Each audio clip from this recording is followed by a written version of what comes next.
Oh my God. Oh my It God. works. Look at this. Welcome to the war room. Hold on. Check this out, everybody. What's up, Mike? Oh, hi. How are you? How's it going? This is pretty sick. Does this work? Are we good? Oh, here comes Wednesday. Everybody hear us? Hold on. Here comes Wednesday to get on your lap. Oh, God. There's a giant rat on the couch.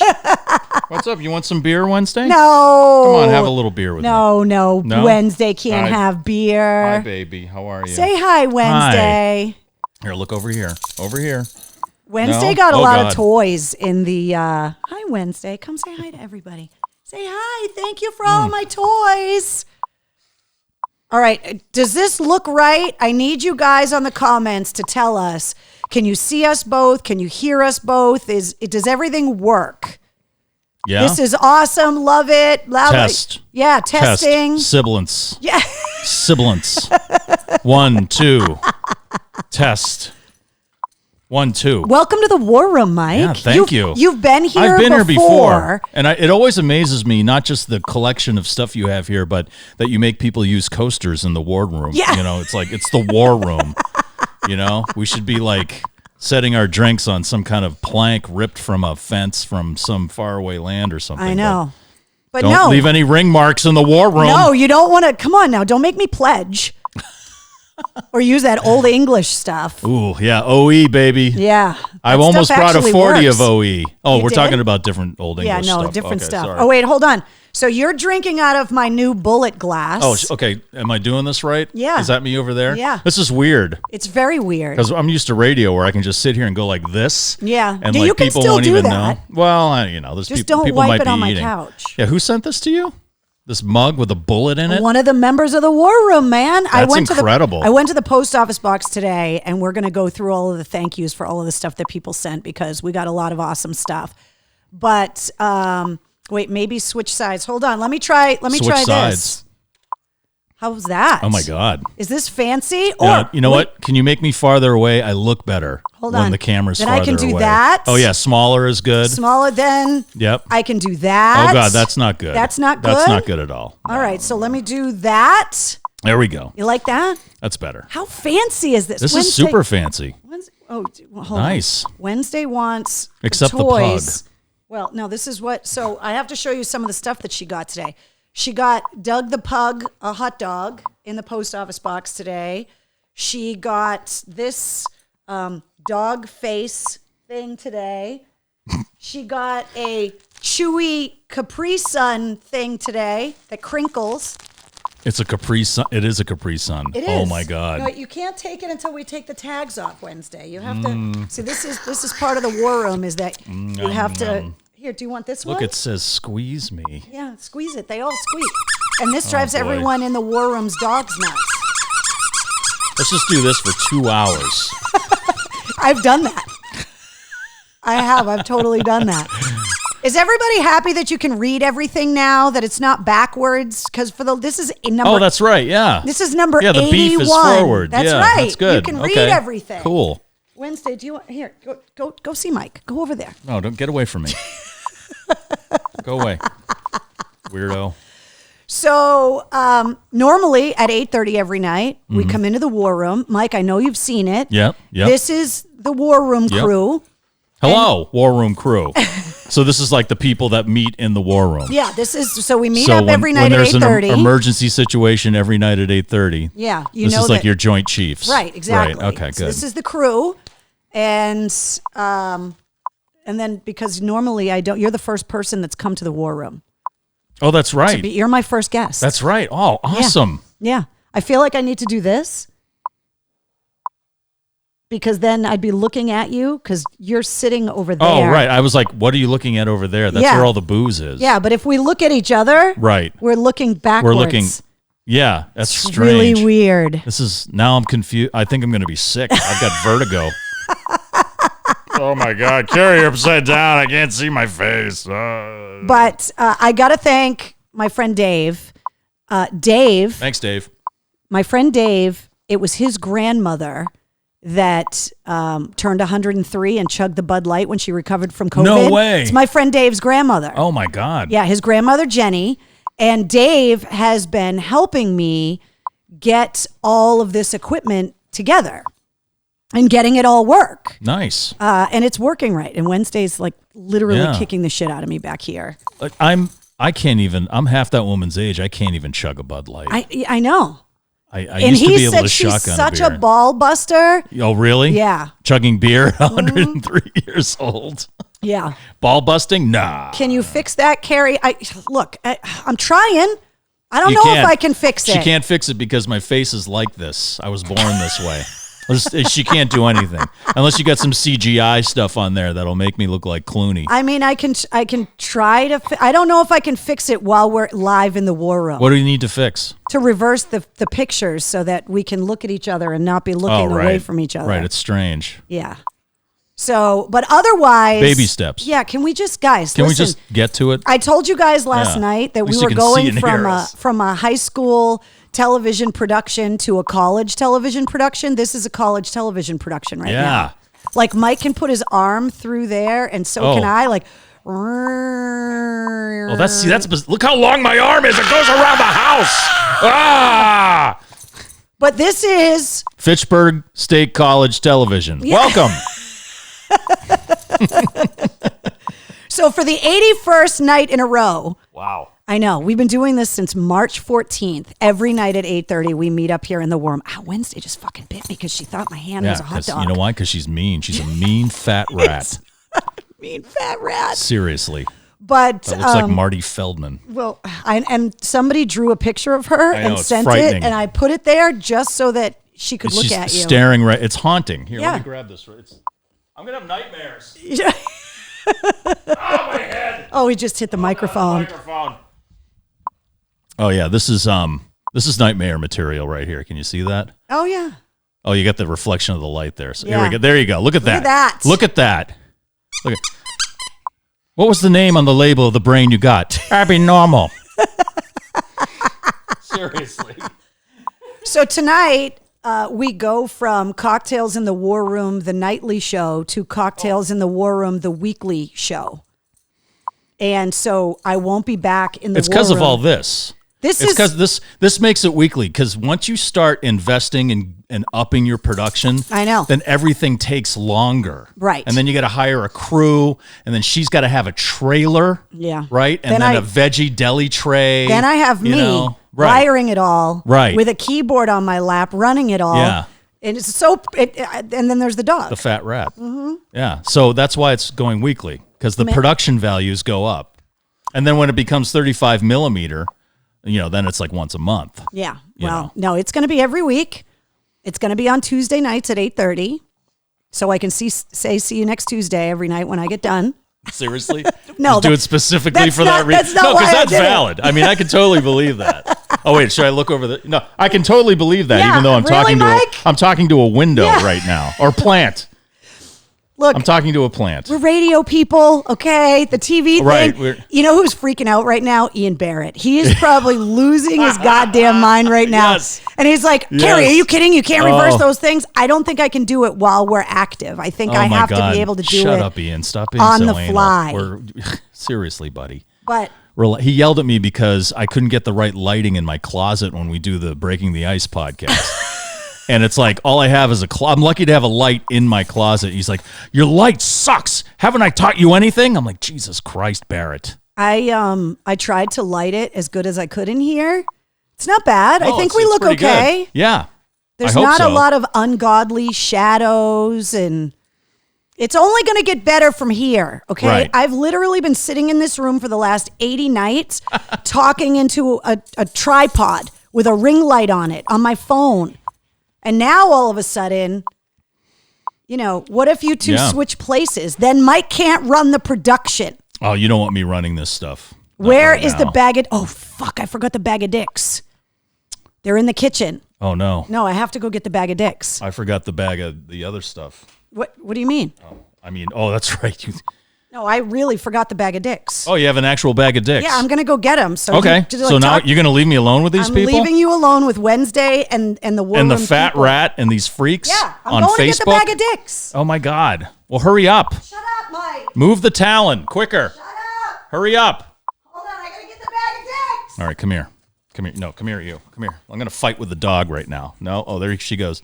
Yeah, see you later. Now I'm all alone with these freaks. What's up, people? How you doing? While she's out of the room, I'll put my plugs in right now. You can check me out also on the Breaking the Ice podcast with Josh Dolan and Isaiah. And this week, I think we're going to have our old friend Nick Stevens on the podcast. Or, I don't know, can I call him Fitzy legally? I don't know. Can you? We'll find out. We'll see. We'll watch What'd the red you do to phone. my dog while I was gone? Nothing. Really? Nothing. I didn't do anything. I tried nothing. No. I got the bag of dicks, everybody. So, Mike, we're now welcoming you into the war room. Okay. There's a lot of war room stuff. Do I have to put a dick in my mouth? Yes, you do. That's all right. I was in radio for a long time. There's been a lot of sword fights in this face. So I have a post office box, and everybody in the war room has been sending stuff to the post office box. And was it a couple weeks ago? No, it was maybe last week. I got an anonymous bag of dicks. There was no... Good band name. Anonymous bag of dicks. Anonymous bag of dicks. That's definitely a downstairs, Middle East downstairs. Yeah, absolutely downstairs. Yeah. And I'm opening everything. There was no card. There was no explanation. There was no nothing. It was just a bag of dicks. And there's a company called dicksbymail.com, which you guys can read the labels now. Is that M-A-I-L? Yes. Okay. M-A-I-L. All right. And turns out Monica sent me... Monica sent me... had a dick in her mouth also. Monica sent me the anonymous bag of dicks. So everybody told me when you got here that I had to make you eat some dicks out of the bag of dicks. So put a dick in your mouth, Mike. No, I'm trying to the color. We're totally getting censored on Facebook. The yellow dick, it's like jaundice. They taste good though. I've had all the dicks in my mouth, and they all taste different. But the green one looks like It's like a gangrenous dick. I'll go with the red. Jillian wants to know if she can send a bag of dicks to her ex. Sure. I'll go with the engorged red one. Yeah. Get a close up of that. Look at that. Look at the balls. They're symmetrical. Look at that. Yeah. Oh, I wonder if you could sprinkle something on here like chocolate shavings and give it a little hair. Make it look. I'm overthinking this. Yeah, you really are overthinking it, Mike. Just put the dick in your mouth and be quiet. Isn't it delicious? You sound like a boss I used to have. Aren't they good? This dick tastes like strawberries. Yeah. It depends on the kind of fruit juice you drink, I guess, Mike. Oh, yeah. That's so then good. Thank you. You're very welcome. So then one of the other things is the blueberry cobbler. Mm-hmm. And I think I've heard this story. Well, today I went to the post office box and I got a bottle of Smirnoff blueberry vodka. Look at the hand from nowhere. I know. Oh, nice. And so I have made a blueberry vodka and seltzer drink, which is now the blueberry cobbler. Is it a flavored seltzer or regular seltzer? It's got lime in it. Ooh, so it's lime seltzer and blueberry vodka. Yeah, it's kind of good, actually. That sounds refreshing. So that's the blueberry cobbler drink. I'm going to keep the vodka over here. Is that okay? You can, yeah, 100%. Thank you. So we do a lot of different things in the war room after. Yeah, we're already off the rails, says Amanda. You guys are dying over here. Did Shu like the war room sign? He loved it, Jeff. Oh, the metal sign? Yeah. Did Jeff make that? Yes. Jeff, you're an artist. Yeah. You're an artist. He's got one of those badass plasma cutters. Nice. It looks amazing. She's got it right as you walk in. It's Finally, awesome. on day 81, I will hear about the blueberry cobbler, says Renee. Renee, I've told the story like 6 times. I'll give you guys the Reader's Digest in case there's new people in the war room right now. That when I was embedded with the guys in Afghanistan on base, there was a massage parlor on base. I mean, purely for physical therapy. Right? It can be taxing on your back to be deployed in a war zone. I can imagine. Mike. Yeah, I can't even imagine. And if you went in to get a massage, because there were like 17 countries represented on base. Yeah, no, keep talking. And you went in to get a massage, and you said that you were there for blueberry cobbler. You got the special Orchids of Asia massage. Butt stuff. And so all of the guys were begging me to go in and get a blueberry cobbler massage because they were dying to know what the girls in the massage parlor would do if I went in and asked for that. And so it became code for me and all of my buddies from Afghanistan is to make jokes about the blueberry cobbler. And I told the story because it is the war room. I mean, it's kind of what you do. You should. And so blueberry cobbler has become code. And July 8th, Mike, I'm sure you're going to be celebrating with us. It is National Blueberry Cobbler Day. Is it really? I'm going to have to add that to my baking endeavors, which I've been doing a lot. No, the other baking. What do you mean? Flour. You've been actually baking? I've been trying to perfect my bread game. It keeps coming out. Did you find a source for yeast? Yes. My mother found a bunch of fermented grape yeast, and it works pretty well. But my bread is still coming out with a bathroom tile-like crust, so I'm not sure what I'm doing wrong. So my wife just puts it out in the garden, and it's kind of like, it's like a barrier at this point. You can't even break it. It's petrified. So. Oh, well. But I'm damn good at making scones. Well, there you go, because that's a nice crust there. I should say that in a more manly way. I can make a fucking scone, kid. All right? What have you been doing during a I've pandemic? been making scones. And drinking beer out of a mug with a bullet in it. You know what else I'm noticing is the comments come in real time now. Before there was like a 10-second delay. Oh, no. Stop clicking. I'm not clicking anything. Can you guys hear the clicking? Yeah, I think that's coming. Oh. You got to mute the computer. Well, what about now? Can you hear the clicking now? What if you can still hear the clicking? That's the clocks. The clocks in the war room. Can you guys hear the clicking anymore? It's not the clocks. No, it was the computer, because you guys are all going click, click, click, click, click, click. No, you can't hear it anymore? Okay, then you're good. I only had the computer turned up earlier because of the intro music. No clicking. See, we're learning as we're going. I told you guys it's a college television show right now, okay? We're going to graduate to public access like in the next month. Oh, man. And then once we get above public access, then the sky's the limit from there. It's full on cable after that, yeah. Congratulations. Okay, we're all good now. Sorry about all of the clicking, guys. How many viewers did we lose because they couldn't stand the clicking? I don't know. Oh, this is good. I like. What kind of beer is it? Everybody's asking. Oh, it's I love this brewery. I believe they're out of I think they're out of North Brookfield, but they are East Brookfield. I'm sorry. There's like 9 Brookfields. Sorry. East Brookfield, and it's Timber Yard. They make amazing beers. Really great one. One of my favorite summer ones is Practice What You Peach. It's like a peach saison, and this is the Edelweiss. It's a sour brewed with grape must. Ooh, whoa! I'm not sure what that is, but it's damn delicious. I like the label. Yeah, it's pretty cool. Yeah, huh? the label's very cool. Yeah, so Timber Yard Brewing, East Brookfield, excellent place. Seek out their beers. I got mine at Mass Liquors on Chandler Street in Worcester. Can I shamelessly plug? Yeah. The places I go to. See, Mike, remember when we were on the radio? No, and if we that's been a long time. and when we wanted to like say hi to our friends' businesses and stuff, they'd be like, Paola, plug over. Oh, you can't do that. Meanwhile, there was someone else on staff plugging everything. Right. What everything. No, I'm nothing. Yeah. So now it's we can. This is great. We can do whatever we want. It's so crazy. We can say fuck if we want. We can promote our friends' businesses if we want. We can put dicks in our mouth and nobody says anything. Candy. She's talking about candy. Dicksbymail.com. Right, yeah. Gummy dicks. I'm just saying, if they are at all interested in sponsoring the Mistress Carrie podcast, they should. I would love to be able to say the Mistress Carrie podcast sponsored by Dicks by Mail. Look how delicious that looks. Just the head. We can talk about the rest. Okay. Look at that. Oh, yeah. Oh, my chin. Oh, wait. I wonder if I can. No, it's not big. No, it's not big enough. No. Sorry. Oh, so to go back to my friend Dave. My friend Dave. Oh, sorry, Dave. Yeah, sorry, Dave.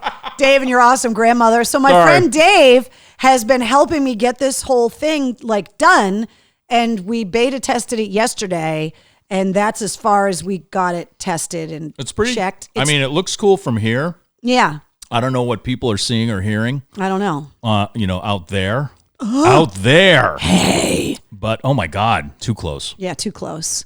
Then I can do, so Mike is like in my little window. Oh, we can look at each other that way, right? Oh, hey. Hey. There you go. Hey, how are you? Hey, good. How's it going? I'm good, Mike. Straight. Oh, sorry. And then there's that one. Oh, yeah. Nobody wants to see that one. No? No. Okay. There you go. How about this one? This one? Yeah. That's better. That's an improvement.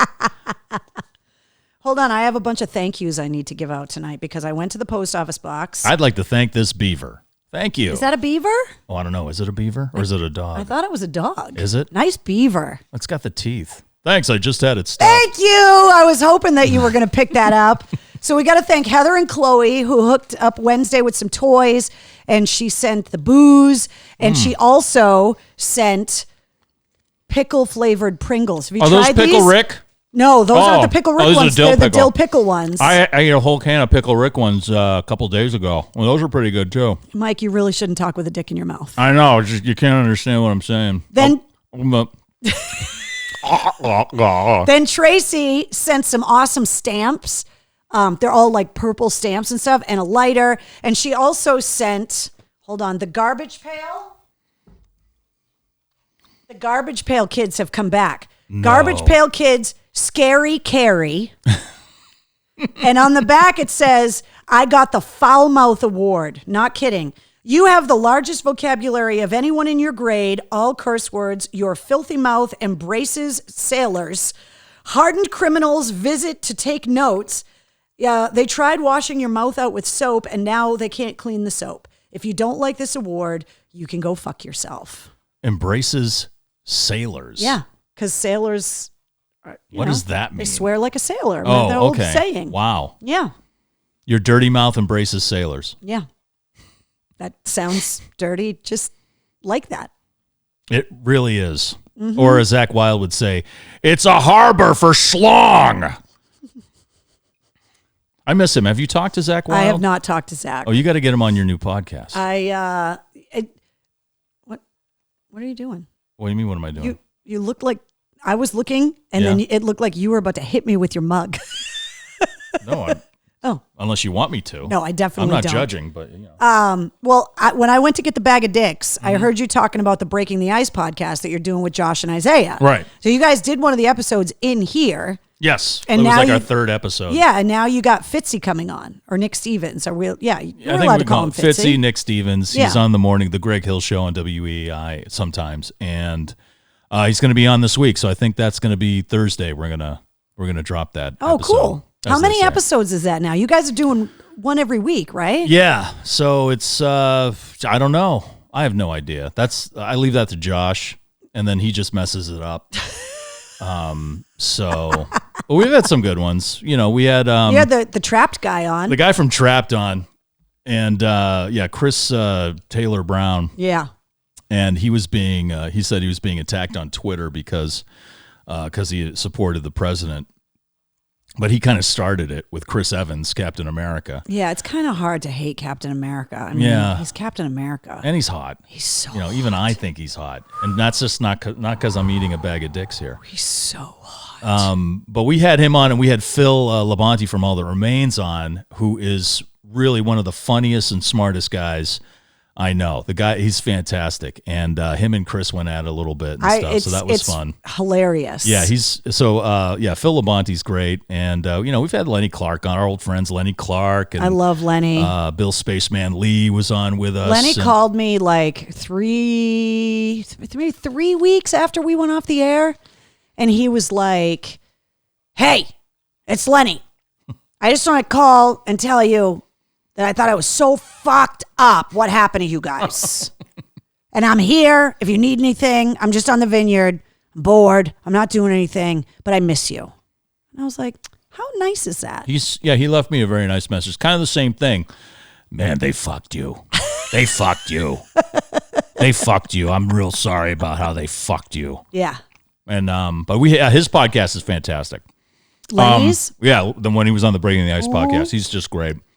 You can go to breakingtheicepodcast.com. We actually have a merch section. And Do you have a shirt that says Bag of Dicks on it? No. Because you should. There's a shirt with Josh initially made one shirt with this picture that I posted for Throwback Thursday of me picking up my prom tux at Shoppers World in Framingham back in 1985. I wish I could bring it up somehow to show you folks, but I don't know how to do that. yeah. I'm not ready. Soon enough. I'll Yeah. try to find it here. But so he made one shirt. He wore it on a podcast, which you can also watch it on. We do it through Zoom, which sucks, by the way. I hate doing stuff on. This is so much better than doing it on Zoom. Except we have to go like this. Yeah, but at least we're in the same room. Yeah. And there's no like 2-second delay. Well, I mean, it's never convenient to have a global pandemic, Mike. I just want to complain about the global pandemic and how it's affecting my personal life. I know. Because that's really what matters. It is true. Okay, but so he had this T-shirt of me with this picture with my mullet was so on point. You did have a great mullet. Awesome mullet. I got the jean jacket on with the collar flipped up, and he made a T-shirt out of it, and people started wanting the shirt. So we have a merch page. Oh my God. On breakingtheicepodcast.com where you can get that T-shirt as well as one that says Treat Club, because Josh Dolan hates the word treat. He doesn't like the word treat. He doesn't like Carrie's a lot of this. really weird words. Yeah. So if you say treat to Josh Dolan, which is not a negative word in any way, if you think about it, treat. Yeah, it's not bad. There's nothing. The veins pop out in his head. He gets really angry, and he kind of like has to like hover. So we had a shirt made that says Treat Club, which drives him nuts. But you can buy all that stuff, and please do. Please buy our merch. Well, I mean, I have merch too. Yeah.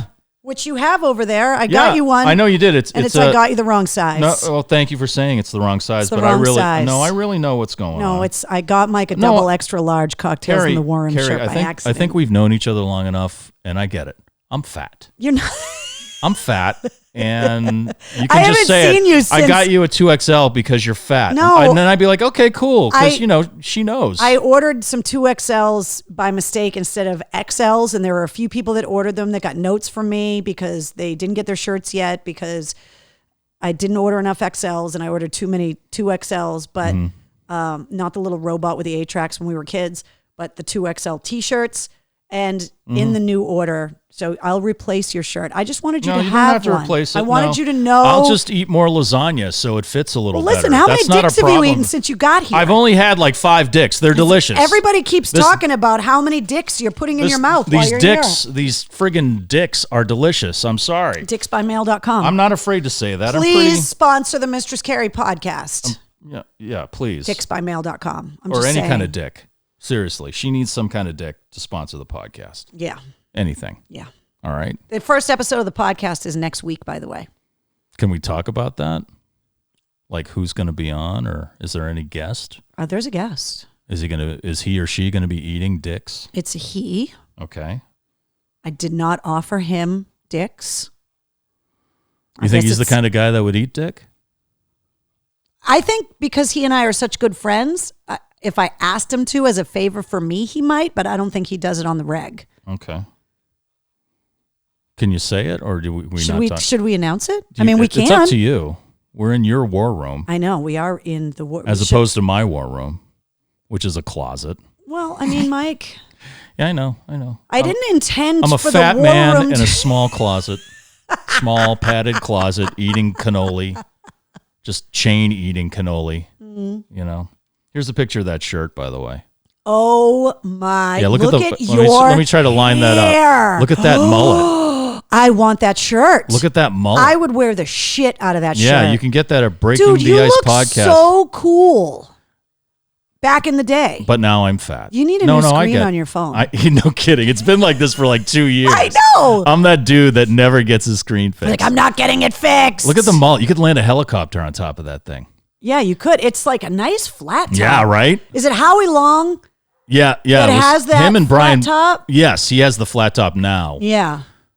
Yeah, that was me picking up my my tux at Shoppers World. No Iron Maiden patch on the back. I'm a little disappointed. No, that was a fairly new jacket, as you can Oh, tell. okay. It's not quite it was broken very in crisp. yet. Yeah. Lenny Clark saw Josh wearing the shirt, and Josh, he was like, "Who the hell is that?" And Josh got up close and he looked at it and he said, "That's you? Was that some kind of promo shot from a radio station you worked at?" I'm like, "No, that was like in high school in the 80s." He's like, "You look like you're a member of a Duran Duran tribute band, an Asian Duran Duran tribute band."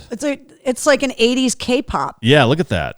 All right, that's still super cool though. Buy the shirt, please. Yeah, just buy the shirt. I want one of those. You'll have it by all the the way. time. Rodney says you look like Lou Diamond Phillips. Wow, Rodney, thank you. I do not know Rodney. I did not pay him any money for that, but that's awesome. Thank you. Looks like Lou Diamond Phillips La Duran Bamba. Duran, yeah. Okay, good. You are not fat. That's people are. You look like Flock of Seagulls. You know why? Oh, Because the camera does not show this part. Like Right. under here, it's like it's pear shaped, pretty much. It's gigantic. Oh, hi. Hi, you want to come up and say hi? See, sometimes I have to beg Wednesday to come in the war room. Say hi. Look at that thing. That's not a dog. Yes, it is. Look Look at her. Oh, my God. Look at that. Say hi, Wednesday. Dogs Don't can't let talk. him pick on you. They can't wear clothes. Do you want... You want your toy? Here, go. We always squeak the toys in the war room, and it drives everybody's dogs crazy. Do you want that? You can have it. Come over here. So can we talk about who's going to be on the podcast? Yeah, we can. Okay. You first. Oh, do you want me to do it? Brent from Shinedown. Yes. Is going to be episode number 1 of the podcast. Nice. Some of you guys Excellent. guessed it. Is he going to be doing the insanity workout? I was going to ask him about the shirtless exercise videos that he puts up on Instagram. Oh, yeah. He's been sequestered in a hotel room in California for like 14 weeks. Oh, he can't even be at like home? No, he's been stuck in California because he was working on a record. So, Oh, man. yeah, he's been stuck in a hotel by sucks. himself Well, it during a doesn't global suck. pandemic. Sure, it's all right. So, I mean, Yeah. when you're a rock star in LA. Is he doing the insanity workout in I his don't know. hotel room? He might be. I love it. Like a few years ago when I learned he made the rest of the band do it. Yeah. And I was like, okay, do you really want to be in Shinedown? 'Cause Are you have to sure? exercise? Because then you have to do the insanity workout. Yeah. And they like do it inside like a semi trailer when they're on tour. And it's like my 1,000 degrees in there. Oh my God. Oh, so it's like hot yoga? Yeah. It's hot insanity? Yeah. Oh God. Yeah. That's terrible. What day is the podcast? I got to figure it out. I believe it's going to be Wednesday, but there's a chance if I fuck up, it'll be Thursday. That's how professional this is. Look, we went from high school television show to college television show. Oh, Mike needs a beer. You know what we don't have in the war room? A beer wench. Yeah, can anyone Wednesday? Give me a beer. She wants Wednesday. to eat her Capri Sun, but I got to take the label off. Well, can we have some of that whiskey that you have over there? Hey guys, remember when I showed you? So every night in the war room, I would always show an artifact of the war room. And so one night, the artifact from the war room was this. The Metallica whiskey.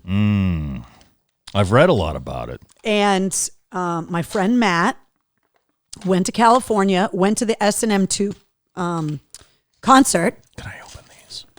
The Pringles, yeah, they're there for you. If it'll get you to stop eating dicks, yeah. Pringles are so good. And so Oh my God, these are amazing. yeah, they're so good. These are better than the Pickle Rick ones. And he brought back a bottle of the Metallica blackened whiskey. And I talked about it in the war room, but it is still wrapped, as you can see.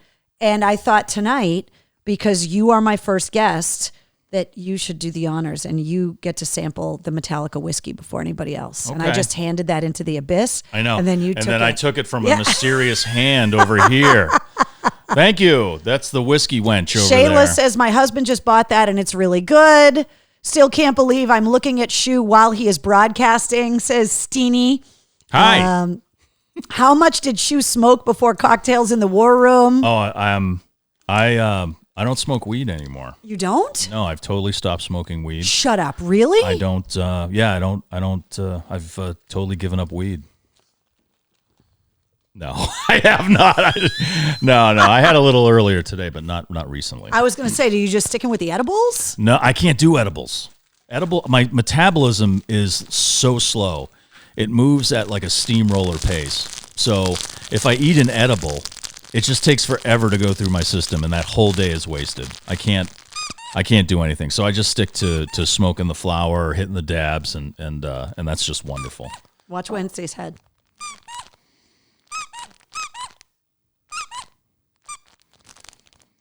Do you want the Capri Sun?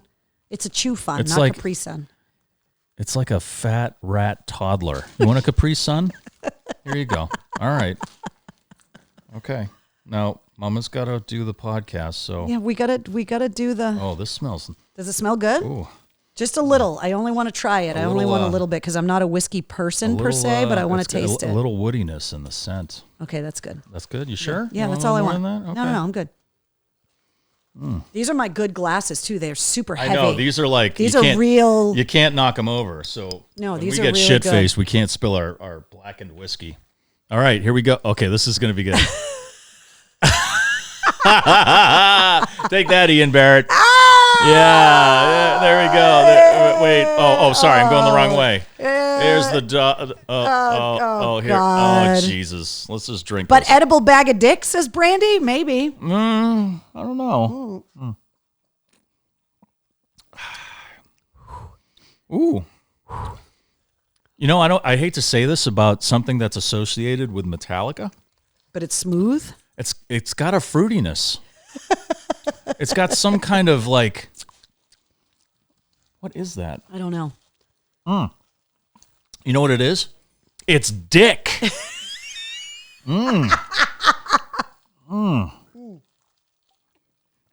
No, it's got like a berry thing. Do you get that? I'm not a whiskey expert. It just tastes like whiskey and... Wednesday, do you want Oh, this is good. I'm sleeping here tonight. Yeah. Oh, is it good? Yeah. That's fantastic. I like Wednesday, are you going to stay? What are you doing? You going to just chill? Yeah. that. Blackened. Yeah, it's really good. That's good. Ooh. We're good. Ooh. Yeah, we're good. Carrie's talking to the beer wench. Yeah. my Wednesday sitter. Wednesday, it's okay. Go ahead. Carrie has Go ahead. Carrie has a dog wrangler. Yeah, go ahead. She has to hire a dog wrangler for this. Did you see that two balloon over there? That's Yeah. from Wednesday's birthday in April. Oh, you had a birthday for your dog too. Yeah. Did you give her steak? Like 5,000 people watched the birthday party on Oh my Facebook. God, why? Because look at her. Okay. Yeah, you you're don't have good. to. You don't have to. You She don't, wants to stay. You She don't- wants to be on. you don't have to pee Cocktails in the Wednesday. war room. You don't No. have to pee. No, go. She doesn't wanna poopies? pee. She just you have wants to to go chill. number 2. No. Okay. She'll do that in your shoe. Don't worry about little it. Tootsie Rolls. Yeah. No. Okay. All right. Yeah, she can't knock the freaking pillows off the couch. Normally, when I'm sitting over here, she just goes around and knocks all the pillows onto the floor from the couch. That's what she does. And Sounds you're like making it she's impossible acting for out. her to. Yeah. She's acting out. She just wants to sit in here and be in the war room tonight, which I love.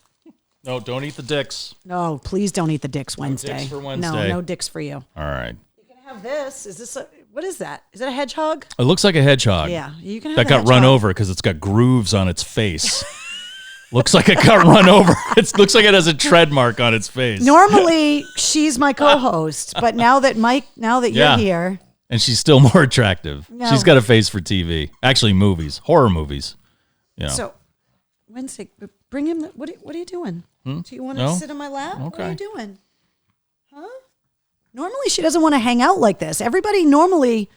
You know why? It's the pickle It's chips. you. It's Can the I pickle have some chip- of those chips, by These the way? are really good. They're really good. I lost the top. Oh, you lost this. So We have we're to eat gonna have them to all. finish 'em. Yeah. Well, it is. It's just like radio. We're just eating eating free food. yeah. Ooh, these are super pickly. I know those are super dill Yeah, pickle. Yeah, those those are are good. the Pickle Rick ones aren't as pickly, Oh, these are really pickly. but I love Rick and Morty. So. Everybody's been sending all kinds of snacks in the post office box. I got to finish the thank yous. Jessica and Donald sent me the shot glass. I got to say, what's up to all the leathernecks out there? Thank you for the shot glass. And say hi to everybody at Maz's Cycles. And then Monica sent me a really beautiful letter about her grandfather from World War II. Paula sent snacks and all kinds of awesome skull stuff from my kitchen. Wednesday, you're in front of the book. You're in the way. You're in front of the book. And then Rick wrote me a really, really nice letter. So I got to thank Rick for that. And then Wendy sent me salt and pepper shakers that has a skeleton holding them together. And she also sent Wednesday some cute toys too. So I got to thank everybody that sent awesome presents. Normally I show you guys everything that I got and I put everything out on the table, but there's equipment now. Yeah, And I couldn't put it all out It's here. a bigger production now. I know. We just went from the phone. Tewksbury Flag Day parade to the Tournament of Roses. That's what this is like. This is not the Tournament of Roses. This is the Tournament of Roses This is parade. not. Audra wants to know what the P.O. Box is. It's P.O. Box 1086 in Leominster, Massachusetts, 01453. Thank you, Debbie. Thank you, Becky, for getting in there. Are you going to stay Wednesday? Can I say hi to my friend Matt Wolf, who's watching or listening from Long Island? No way, really? Yeah, I used Matt Wolf was a fellow DJ at the North Adams State College radio station, WJJW. Ooh. And he's very talented. He works for ABC Radio now. Any kind of like music special or kind of special event programming, I believe he does all the production work and voices. He does a lot of interviews. Cool. He's interviewed such famous people as Alan Thicke. And no, I'm just kidding. I don't even know if he's talked to Alan Thicke. That's like the first. Actually, I think Alan Thicke is dead. I apologize to the Thicke family. Wednesday's going after the pillows. Oh, this is what she does. Stop it. You're upstaging your mom. That's what she does every night. What's this is up, what Matt it's Wolf? like. What's up, Matt? Afghanistan super producer Mike Oh, what's up, Mike? says Tournament of Dicks parade. Tournament of dicks. Yeah, it's a tournament That's of right. dicks. All He the comes floats are in- made out of dicks. He comes in with the one-liners all the time. Everybody loves producer Mike. He's awesome. Mike's a good dude Yeah. and a beer connoisseur. He's turned me on to a couple of really excellent beers. Yeah. Wednesday, where are you going? And he always sends me funny Rush stuff. So thanks, Mike. I Oh, appreciate yeah. See, there that. you go. See, Thank this you. is what happens if there's usually a squeaker in the background. That's why it's literally like the most low budget thing on the planet. That's a dog toy and not my friggin' knees. Okay. So the beauty of how the war room is going to be now, the first thing I'm going to do is swap the screens. Okay. And then maybe get a third camera so that you can see the two of us at the same time. Right. Yeah. You So we need could that do the that. Full, yeah. So full that shot. I don't have to like do this. Oh It's too God. close, Oh and God. then try that. Oh, there you go. That's better. But then it, or like this, so you Mm-hmm. can be the main guy. Yeah. Beef. Beef. Yeah. What's up, North Shore Beefs? What's up? The three-way. That's right. The three-way. Sloppy three-way. Spencer from Ice Nine Kills. Mm-hmm. I had my first three-way with him. Never got me my three-way. No, he didn't. That fuck. Mm-hmm. Whatever. Somebody wants to know how producer Josh is. Christina said, well, you were talking about Josh. Oh, yeah, 'cause he does the Josh- podcast with you. Right. Josh Dolan is the main producer and creator of the Breaking the Ice podcast. You can find it everywhere you get podcasts. If we're on Anchor, we're on Spotify, iTunes, Stitcher, we're on YouTube. But you can hear all the episodes that we've done so far on the what? Seriously? That's what she I'm does. talking. Now she's upstaging the guest. I'm talking here. You can go to breakingtheicepodcast.com. And that's what Hand her the Josh Dolan is hedgehog. doing. And we're doing the podcast with Isaiah, who was a weekend guy at AAF. And then we will have WEI morning show member on the Greg Hill Show, Nick Stevens, on this week. So make sure you're listening Thursday. I think Thursday morning, if everything works out good. We're going to drop that. So I wanted to, James says cockgobblers.com. I don't even want to know if that's a real website. Is that for candy? I don't know. Michelle, 1086, P.O. Box 1086, Leominster, Mass. 01453. Wendy says, I fucking love this. Three-way bag of blueberry cobbler dicks. That is the most war room thing, Drea. It's just so much. Carrie's going to rename her podcast that. That's a much better name. Mistress Carrie podcast is okay, but Yeah. three-way bag of blueberry cobbler dicks. Come on. So I've been really trying not to take like this too seriously, but with everything that's been going on in the news and stuff, it's kind of hard not to get serious sometimes. And you and I have only seen each other a few times since the radio station went off the air. How have you been handling all of the quality in the house time because of the virus? It's so much time at home. Well, you've spent the majority of your time here in your house. Yeah, And by myself You live most in of the time. woods of Leominster, and you're pretty secluded. You have at least a 200-yard kill zone around your house. That moat with the alligators. Which is nice, right? And then, Yeah. you've got the what do they call those things? The claymores. Yeah. Oh, yeah. Just There's ringing definitely claymore around mines the out there. property. Yeah. So don't even try. Yeah. But I live in Worcester, the beautiful city of Worcester, Mass, Yes. the heart of Massachusetts, and Second largest city in Massachusetts. that's right. It's awesome. Please visit there. And so our neighbors are like right there next to us. So we see, we've been having what does my wife call it? Yard tales. And so the neighbors will come over and sit like socially distant. Yeah, I feel like it's a weird. It looks like a bad royalty thing because Can I have some more Pringles while you you're want some talking? over here. Yeah. Okay, there you go. All right, which way am I going here? Oh, no. But if I do that, if I hand them towards you, they're actually going away. Yeah. There you go. So they sit like down in the yard, and my wife and I sit up on the deck. So it looks like they're coming to ask us to do a favor for them. Like, the construction crew starts at 6 a.m. What can you do about that? Well, I talked to the guys at the DPW, but you got to perform a service for me one day. I'm going to get some of the boys up from Providence, I can make a call, but, you got to get me a couple of lasagnas. So we've been doing that, which is actually pretty nice, because we're social distancing and stuff like that. The family and I go out for long drives, which I'm sure a lot of people are doing. In fact, I think the Department of Transportation here in Massachusetts said that people are putting more miles in, probably for that exact reason, is that, you're inside all the time. But going out for these drives, and for a while we were going to cemeteries. Yeah, you were taking some really cool pictures in cemeteries and stuff. My wife and my daughter, but mostly my wife, loves going to old cemeteries. And they're really amazing. I love it too. I think it's really cool. Yeah, the etchings are pretty awesome, and you learn a lot about the area that the cemetery is in. We were down, the last one we were in Woodstock, Connecticut, which is a beautiful little town. And right in the center of town, they have an old church with a cemetery there. Woodstock, Connecticut used to be called New Roxbury. Really? Because people that settled in Roxbury, the Roxbury area of Boston, left and moved down to Woodstock, and they named it New Roxbury, but then it became Woodstock. But and there's a guy named Jeff Belanger who does a great podcast called New England Legends, and he comes out with a calendar every year. So we've been looking at the calendar. It has points of interest, and the New England Legends is like he looks up every creepy thing about the New England area, every creepy story, myth, legend, and he, there's like some kind of a shipwreck up on an island in Maine where, the crew basically ate each other. Oh, great. But he told me about the old Rutland prison camp, which is in the Rutland State Forest.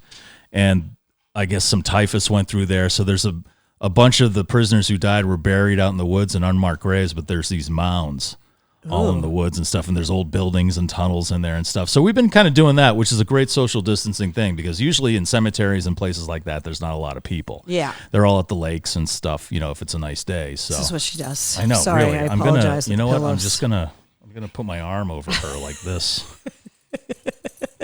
So we've been doing that, or just taking like long drives and just getting out, open the windows and just getting to a different area and stuff like. But I've been, doing what everybody's doing, home improvements. Yeah, me too. I've been doing a lot of that. A lot of landscaping. I've been doing a lot of cooking, obviously, because Carrie got me a 2XL shirt because I'm a fat ass.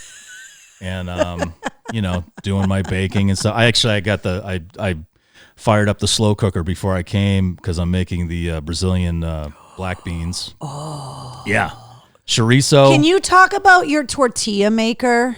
Oh, that was a lovely gift from my high school class. Apparently, there's some kind of committee for the Natick High School class of '86. You've been making homemade tortillas. Oh, it's awesome. And it's so easy.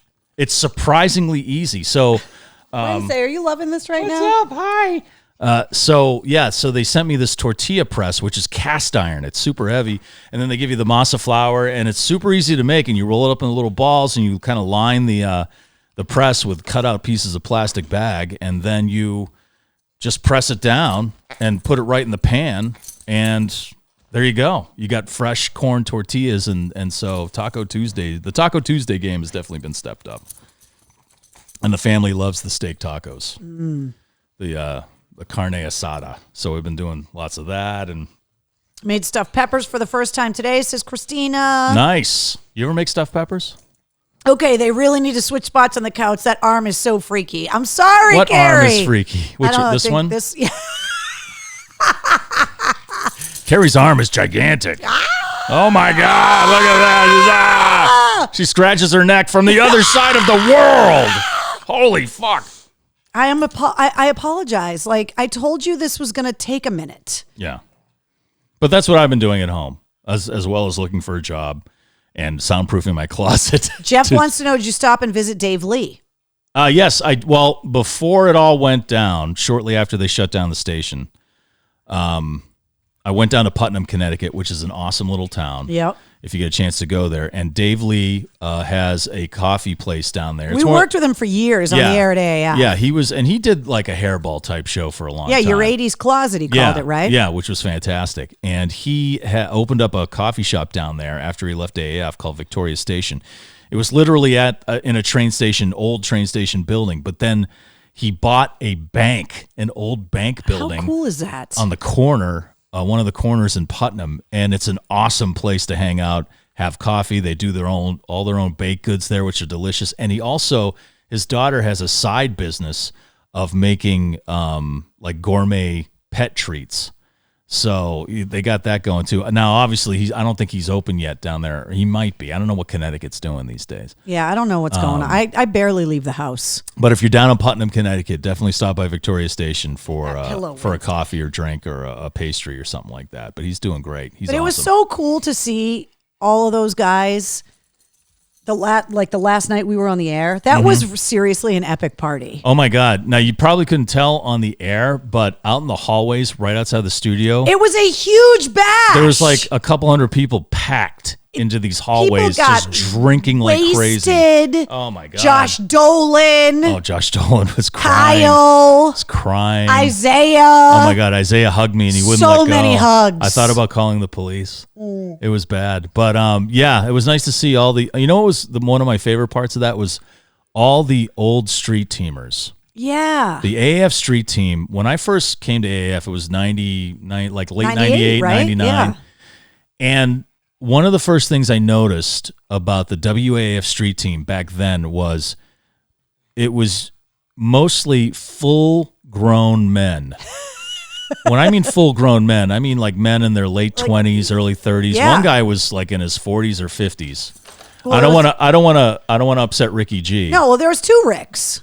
Right. There was Ricky G, and then there was Rick 1 and Rick 2. These weren't they trained me when I joined the street team in 94. Right. And that, the AAF street team then, while WBCN was still on the air, if you weren't around the area at the time, it was just such a vicious war. Oh, we wanted to kill each other. Yeah, it came to blows several times between street teams, and that's one of the things I noticed about the WAF street team. These were full-grown men who may or may not have done some time in jail, who were tough as nails, who were great at coming up with a strategy to fuck with the WBCN street team or fuck bumper with their stickers. Events. One of the nights in the war room, I told the story about Marilyn Manson at the Wallace Civic Center.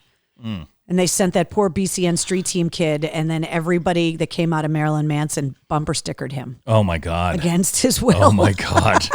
It was shit like that. I mean, bones were broken. Yeah. And the street, I mean, these were not like, and then not to diss the street team like when we left, but they were mostly like college age kids. No, back in the day, trying to get into the media business in some way, and so you usually start out as a street team member. But when I got there, this was like a gang. Yeah, this was a gang of guys who would do anything. They could fix anything. Yeah, they were like if the talented. rock bus broke down, they'd be like, "Hold on, I got tools. I can fix it." Duct tape would come out. They could make weapons. They were so just, true. I know, they were scary, they were scary dudes if you didn't know them. Yeah. There was Golden, he was and like his brother. Yeah, and his brother, Jerry. These two guys, they're brothers. They were like Viking twins. Yeah. They had like long curly hair. We called him the Golden Adonis because it looked like he was chiseled out of granite. Yeah, he had like that nose, that Roman nose. Yeah, and that long flowing And you hair. saw these two guys together, and they were both like 6 feet tall, and they were shredded. And it was like, you just didn't fuck with them. Stephen Flagg. Yeah. One of the toughest guys I know. And you might know Stephen Flagg if you were a fan of Ozone. Flagg. Yeah. Flagg's the reason we had to get rid of the love sacks in the studio. Yeah, it was covered in his seed. And so that had to be burned. See, something we couldn't talk about on the radio. Right, yeah, because we would have broken some kind of health code. Yeah. But it doesn't matter now. It's there's seed everywhere, the seed of God. Yeah. He was, I mean, I remember, I don't know if I can tell this story. You can tell it. That's the beauty of this whole thing. I think the statute of limitations. Just tell it. All right, so when I was doing the news on the Hillman Morning Show, he used to do these things called rodeos, and they were kind of like secret location gigs. It usually kicked off our summer vacation. It was usually right before the week of 4th of July. And so we did one at, I don't think it's there anymore, in Milford. It was called like the Milford Athletic Club or something like that. Oh, I don't know. It was a great bar, restaurant. And then out back, they had this kind of like, you walked up to it and it was like a courtyard with a pool and volleyball. They had a sand pit with volleyball and everything. So we were doing a live broadcast from there. And the whole deal was I think like we used to say it was at a secret location, but we'd clue in some listeners to be there. So we're broadcasting live. We're out in the pool area. It's myself and it's LB. And this is when LB was like getting ready for his wrestling career. Right. So LB was like shredded. I mean, he was just ripped. And Greg and Kevin Barbary. I totally remember this. Do you remember that? Too. I totally remember this. It was a great place to like hang out and drink outdoors because it was just a cool area and it was kind of set off from neighborhoods and stuff, so you could make a lot of noise. So we're broadcasting, and Flag is one of the street team people that was there to help us, and there was one other guy I don't remember. I'm sorry, but. So these guys pull up in this Porsche, and it's like 6:30 in the morning. We just started the broadcast. The AAC, the American Athletic Club. That's Mike it. says. Yes, that's the it. AAC in Milford. It was a fun place. Yep. And so they come roaring into the parking lot, which is empty, and they come to a screeching halt, and they get out. These guys have obviously been up all night. One guy's like, he's kind of shredded. He's kind of big. But then there was like a short guy who looked definitely like he was doing steroids or something. And so they came up and they were watching us and they're like, okay, cool. They found out where we were and they're just hanging out. This is great. The short guy walks up to LB while we're on the air and punches LB in the face. Just walked up. They didn't say anything to anybody. Well, Wednesday's bringing you a toy, by the way. Oh, thank you. That's how you know she likes you. Oh, thanks, baby. So he punches LB in the face, and LB just like looks at, because LB's chin is like the size of my garage. LB's chin is made out of concrete. Like, what do you think? You're going to be the guy that punches him and he feels it? He's lost all feeling in that part of his head. Yeah. So LB kind of looked down at the guy, and the guy punched him again, but he kind of missed because I think he was shit-faced already. It was 6:30 in the morning, and he kind of kind of glided off of LB's cheek, and LB looked at him and just started laughing. And LB, to his credit, just put his arms behind his back with the microphone and let the guy punch him again. I grabbed Kevin Barbary and I said, hey, go inside. Flag was inside. Go inside and get Flag and tell him somebody's fucking with LB. So Kevin Barbary ran inside. 5 seconds later, Stephen Flag comes running up the steps, sees what's going on, grabbed this guy by his shoulders, dragged him to the steps, threw him down like it was like a flight of steps. And they had one of those old ashtrays that was kind of like the big round ashtray that had the sand in the top, you know, that kind of thing. Yeah. Down at the bottom of the steps, the guy goes flying down the steps, slams into the ashtray thing. There's ash, butts all over this guy. And his buddy runs down there and picks him up. And the guy's going, I'm going to fucking come back. I'm going to set the place on fucking fire. He was just covered. And apparently he like broke a collarbone or something like that. So they get into the Porsche and they take off. And it was like, it all happened in like 15 seconds. And Flag was like, are we okay here? All right. And he went back inside. I guess he was having breakfast. Yeah, of course. It's like, I got Eggs Benedict in there. Is that okay? Right, she brought her giant blue dog. And then apparently those guys were shit-faced because the cops pulled them over. We heard from the Milford cops later that they pulled those guys over. And that's how the street team used to be. But yeah, the street team, you didn't fuck with the street team because they had to be ready to rumble with the BCN guys. Yeah, at all times. Yeah. And we always won those fights too. That was one of my favorite times of that last night was all those guys coming back, like Ricky G. It was so good to see telling those guys. Stories about how they fucked with people, how they would buddy up to the police or the security people in the area. Otto, the bus driver. Yeah, so they could get the prime parking and everything. That was good stuff, man. Yeah. And like so many people have talked about like the last song and how we couldn't have gotten it more right. Like so many people have asked me about the process of picking the song and all of that. And it's like, if we made one right decision, it was that, I think. I think so too.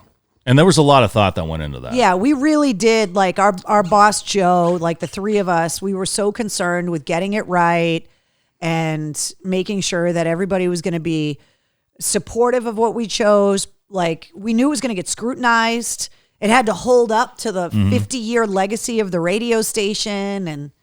And it came out, a couple weeks after supposedly AAF signed on the air, or was it the No, other it way came out around? a couple weeks beforehand. Yeah. So it was the same year. Yeah. Quite honestly, we at least I seriously considered and made a kind of a push for that Charles Manson song that Guns N' Roses covered. We talked about a lot of Yeah. stuff. You talked about the Manson cover because we thought it would be.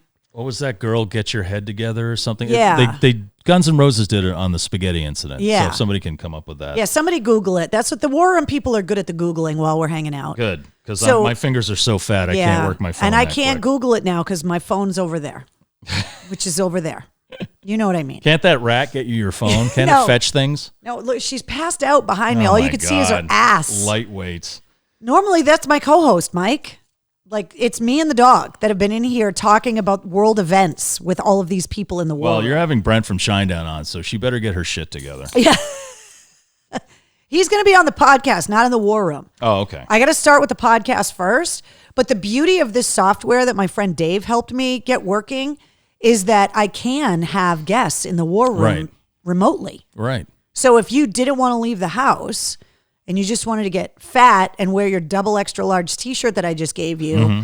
I could just Skype you in so that you could just lay shirtless on the couch and eat dill pickle Pringles until you couldn't fit out the door anymore. That's a dream job. If Right? only I could eat the chips and dicks at this. Oh, You can. look, there's dicks right here. You can eat dicks and Look at these. Pringles at the same time. Delicious Wednesday dicks. wants a dick. Do no, not give no Wednesday dick a for dick. no dick for Wednesday. Oh.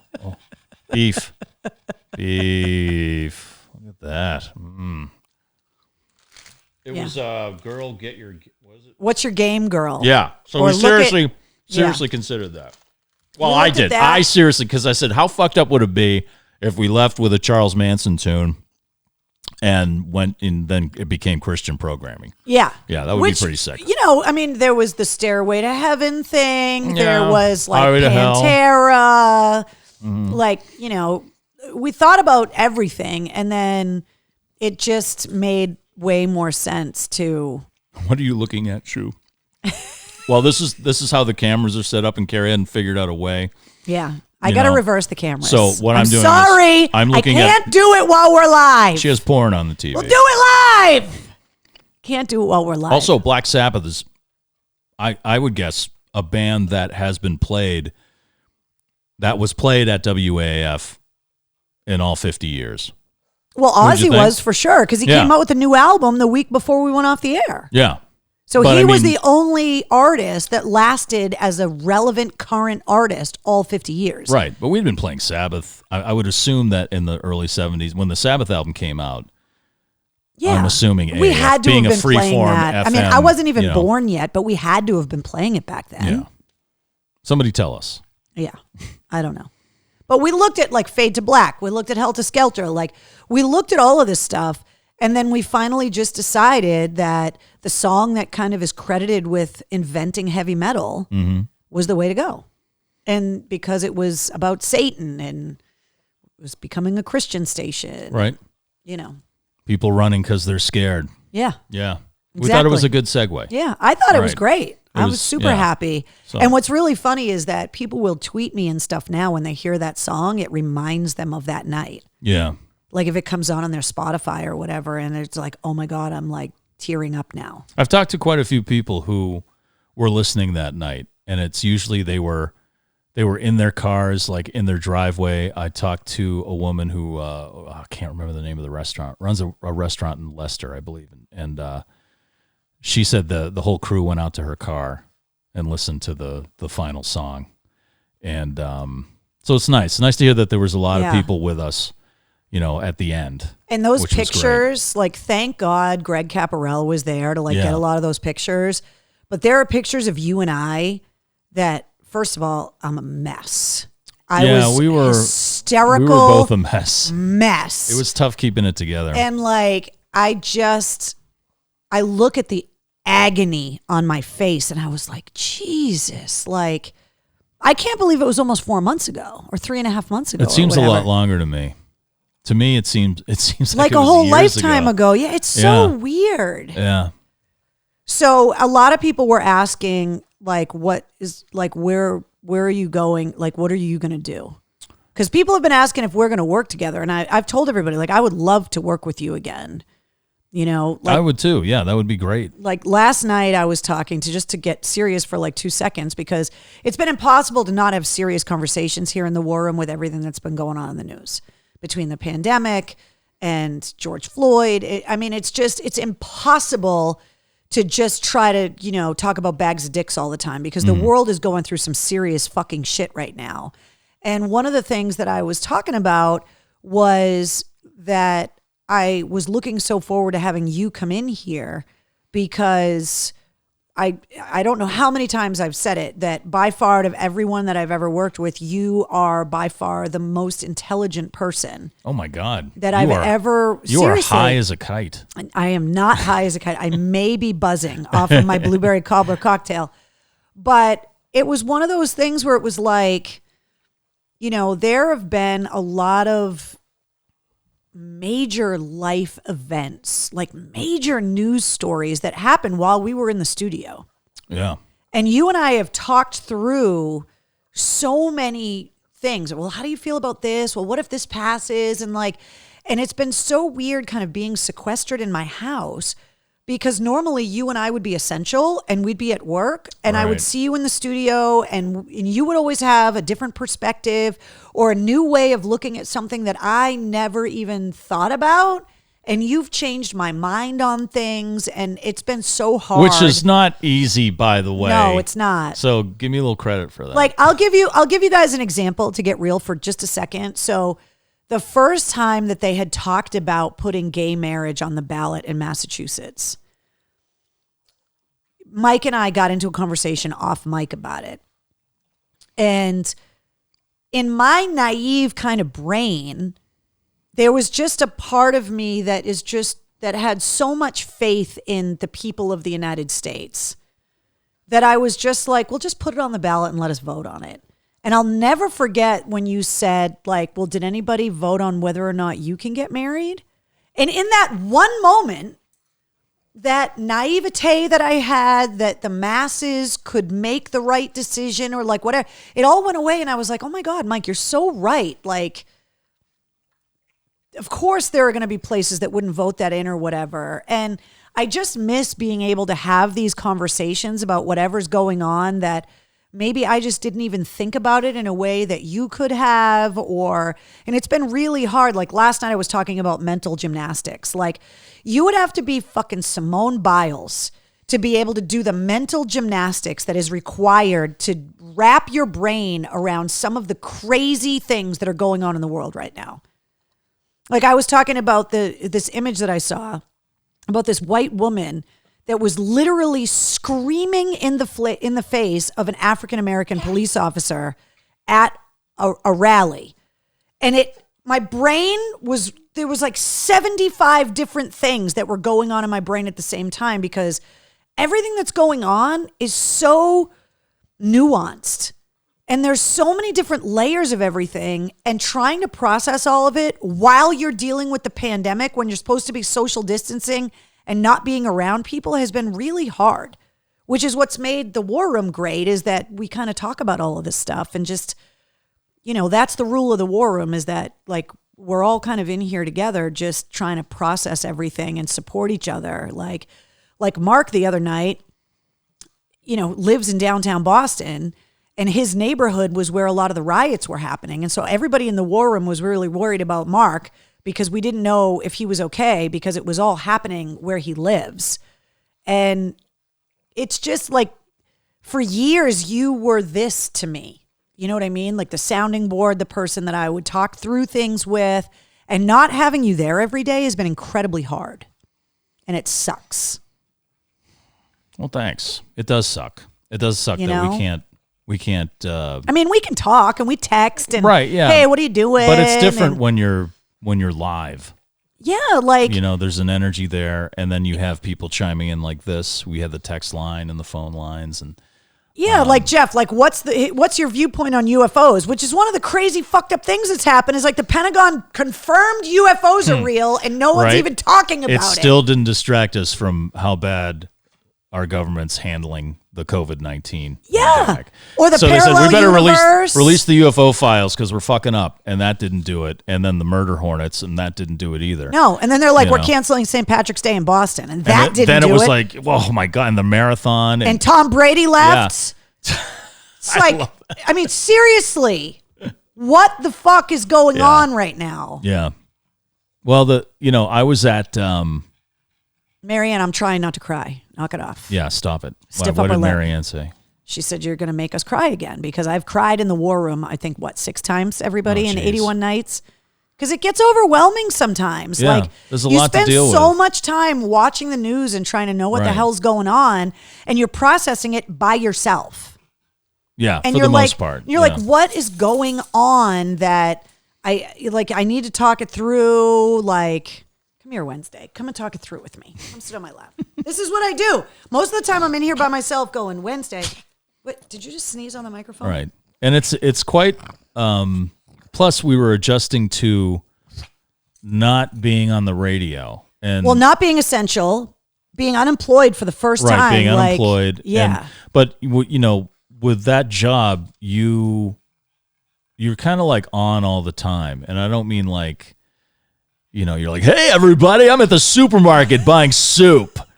No, it's like everything you do and everything you read and everything you watch and everything that's going on around you, you always say, well, how can I talk about this on the air? You're trying to talk about Right. everything that's going on and to be educated about it.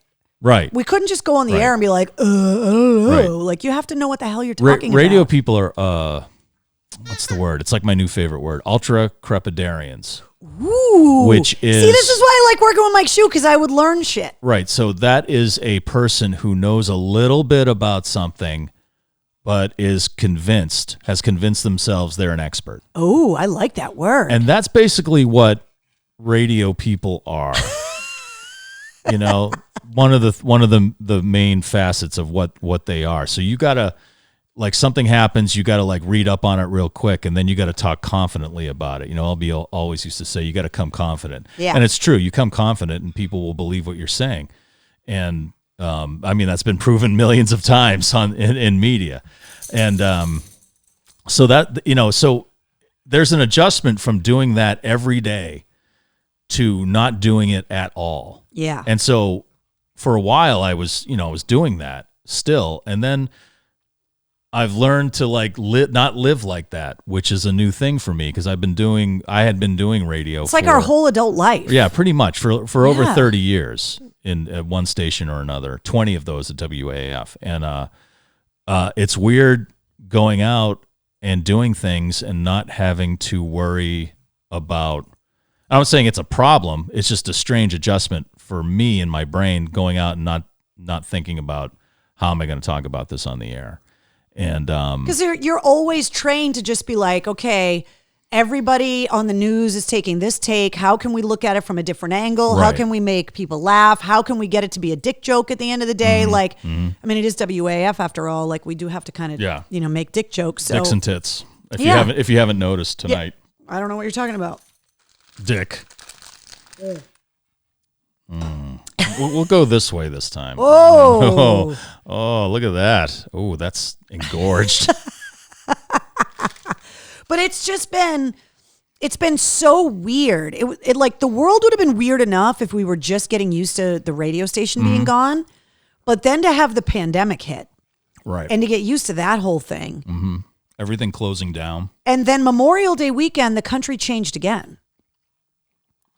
And now it's just like, I don't even know what the hell, people keep saying like 2020 hit the reset button. Like, it seriously has been the strangest 5 months that I can remember. And it's an election year. Don't forget that. Yeah. Which makes it extra weird because that shit's still going on. And people are using the pandemic and the George Floyd thing, Well, they said Trying to half use it- of the tweets trying about the to use it to their coronavirus were coming from out of the country. Right. And that it's purposefully being done to sow division in the United States. Right. Don't forget that there's outside forces waiting for this country to collapse. Yeah. To take Wouldn't that be advantage of it. convenient? And I read this the other day that they passed a law they deregulated something with the FCC. Saying Yeah, that foreign ownership of Right. 100% of a broadcast corporation just happened to pass the FCC last Friday, and no one's fucking talking about So it. somebody like China or Russia or Iran or Saudi Arabia or whatever country. Venezuela. Yeah, whatever or- country we're at odds with, or maybe not, that wants a little more control here in the United States. They can just buy a radio station. They could now. they could buy a company. Right. So they could say, how many stations does Entercom have?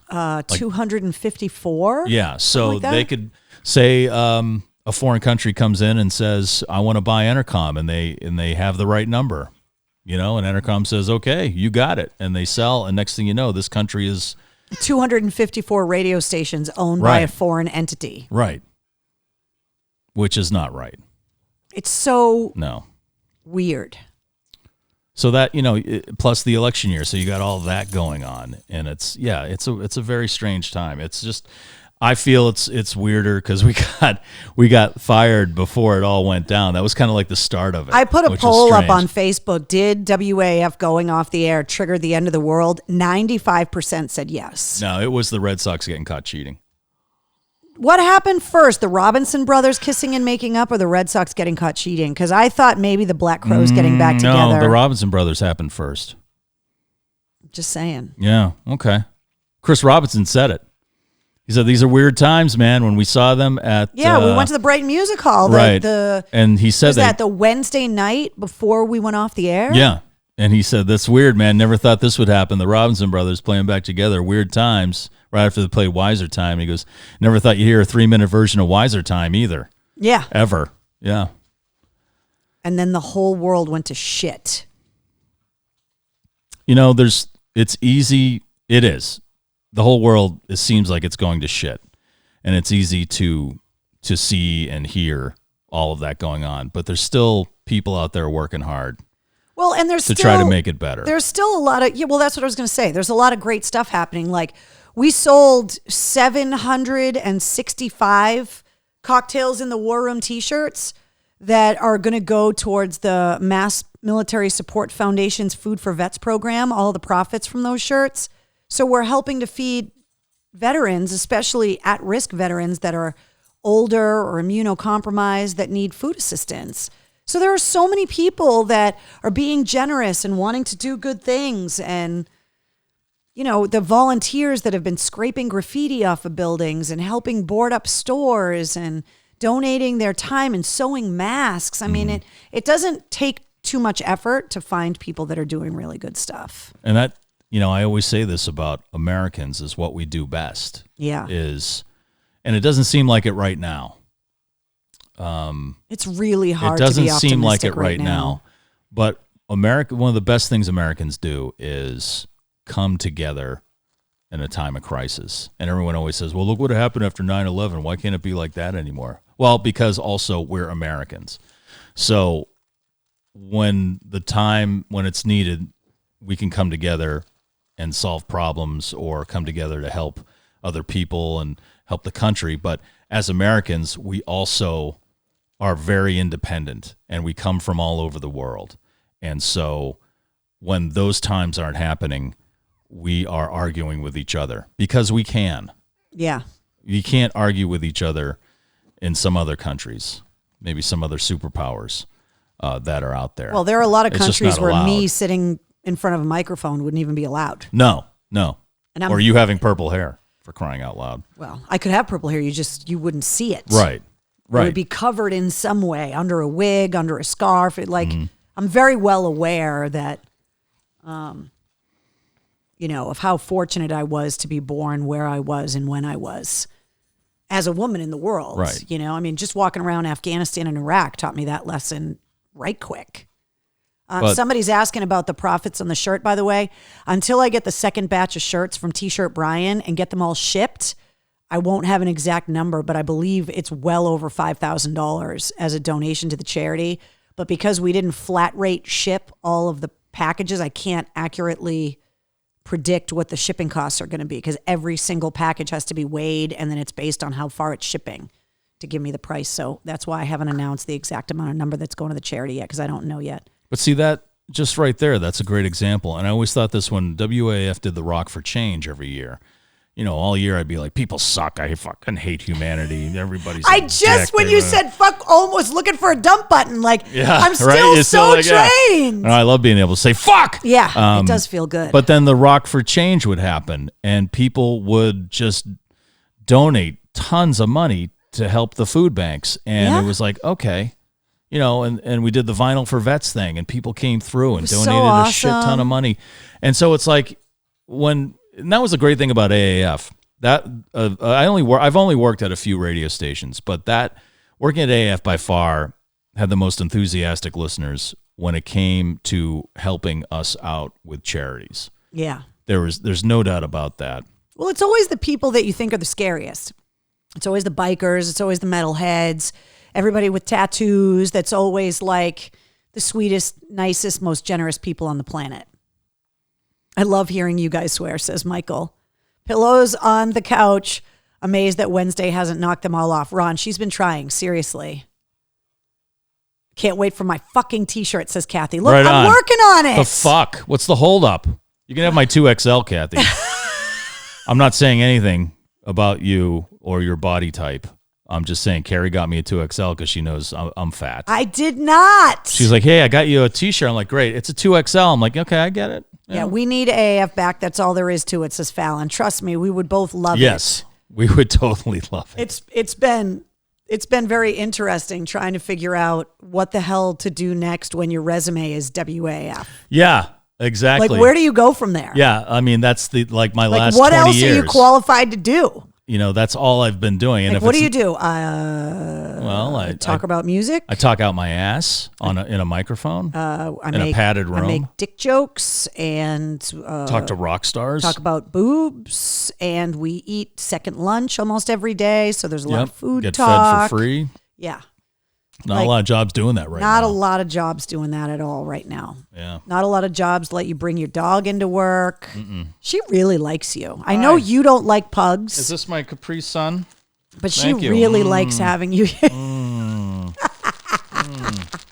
Oh, yeah. Fruit punch. This is my favorite. Yeah. And she keeps licking you. Are you like... I freshly creamed myself before I came Is there here. some kind of CBD cream that she's like, hey! No, because she'd be on her ass at this point. What's up? No. Must be the citrus lavender cream I use. Ooh, is that what we're using now? That's what the wife gets. Rodney says Cape Cod needs you. Are we even allowed on the Cape? I don't know if there's a job down there. Yeah. Is Pixie still running down there in Hyannis? I worked at Pixie for 2 weeks. Did you really? When I moved back here from Virginia, I lived in Falmouth, and I worked at Pixie on the week. I only did 2 weekends at Pixie. And then later when I started working I was working at WHJY in Providence at the same time. So I was driving to Hyannis and driving to Providence. And then Dave Douglas from AAF called me and said, hey, we could use your part-time here. So I was working there, and I told the guys at Pixie I was leaving. And the guy said, well, wait, let's talk about you doing afternoons in Hyannis. I said, okay, sure.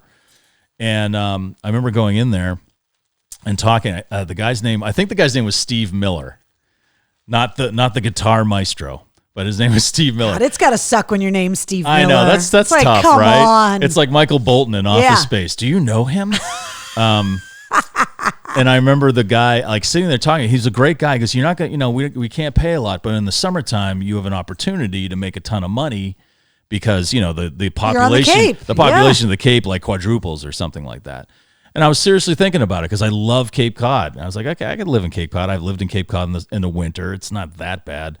And one of the sales guys came in. Now at that time, this family owned Pixie and the cluster of stations there in Hyannis. Can you imagine how much fun it would be to just own a station and be able to do whatever the hell you want? I know, right? And just to tell them to play whatever you want or anything. So he came.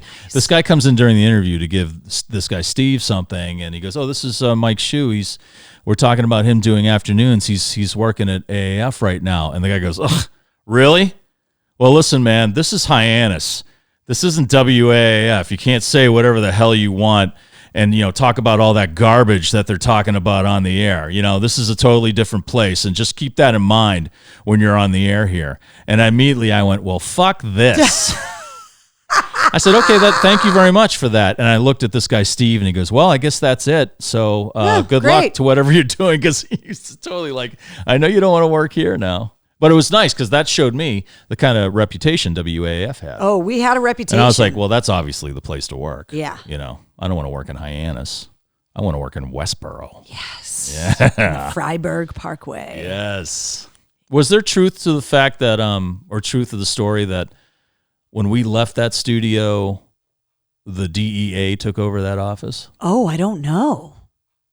Like I know is Ian sat in on my show on Friday night, the last night we were in that studio, and we fucking trashed it.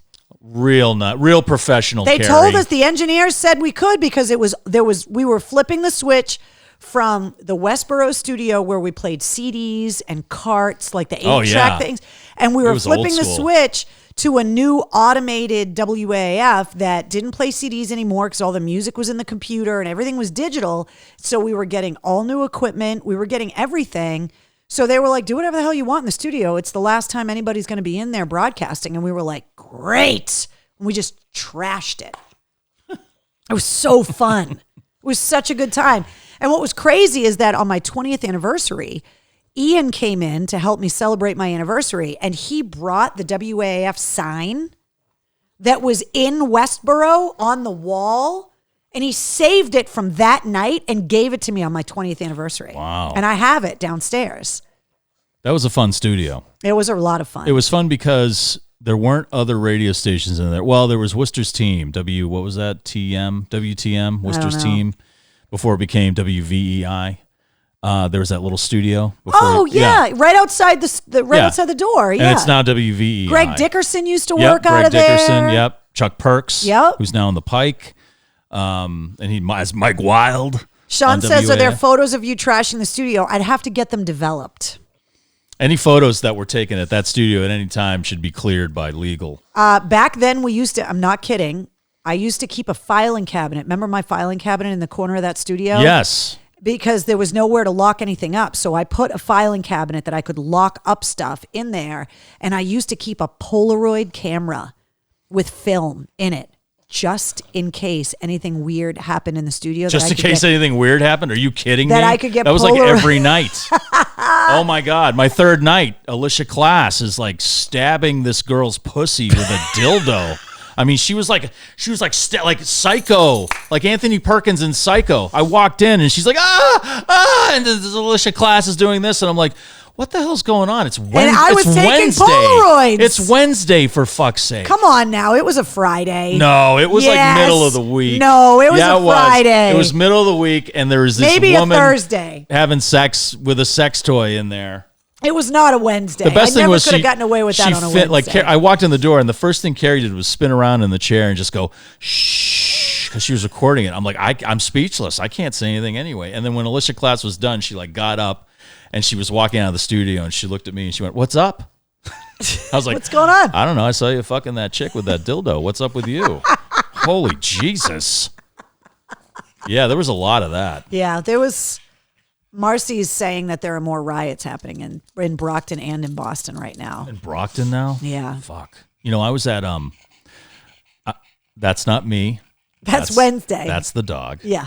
I was at the protest yesterday at the City Hall in Worcester. And I'll tell you, you know, I didn't plan on going. And quite honestly, I was afraid to go for a couple of different reasons. I've talked about not wanting to go to Boston because I was scared to do it. Because of what I've been seeing on TV. Yeah. And the virus. Even though that's something that, you know, I want to support, a message I want to support. And my daughter, who's 15, came to me yesterday and said, I'm going to go down to the protest. And I said, you're not going to do anything of the sort. I don't want you anywhere near there. It's too dangerous. We're not going there. And she was adamant about it. That's the she gets it from her mother. She's very persistent. And I realized that she kept saying, but it's important.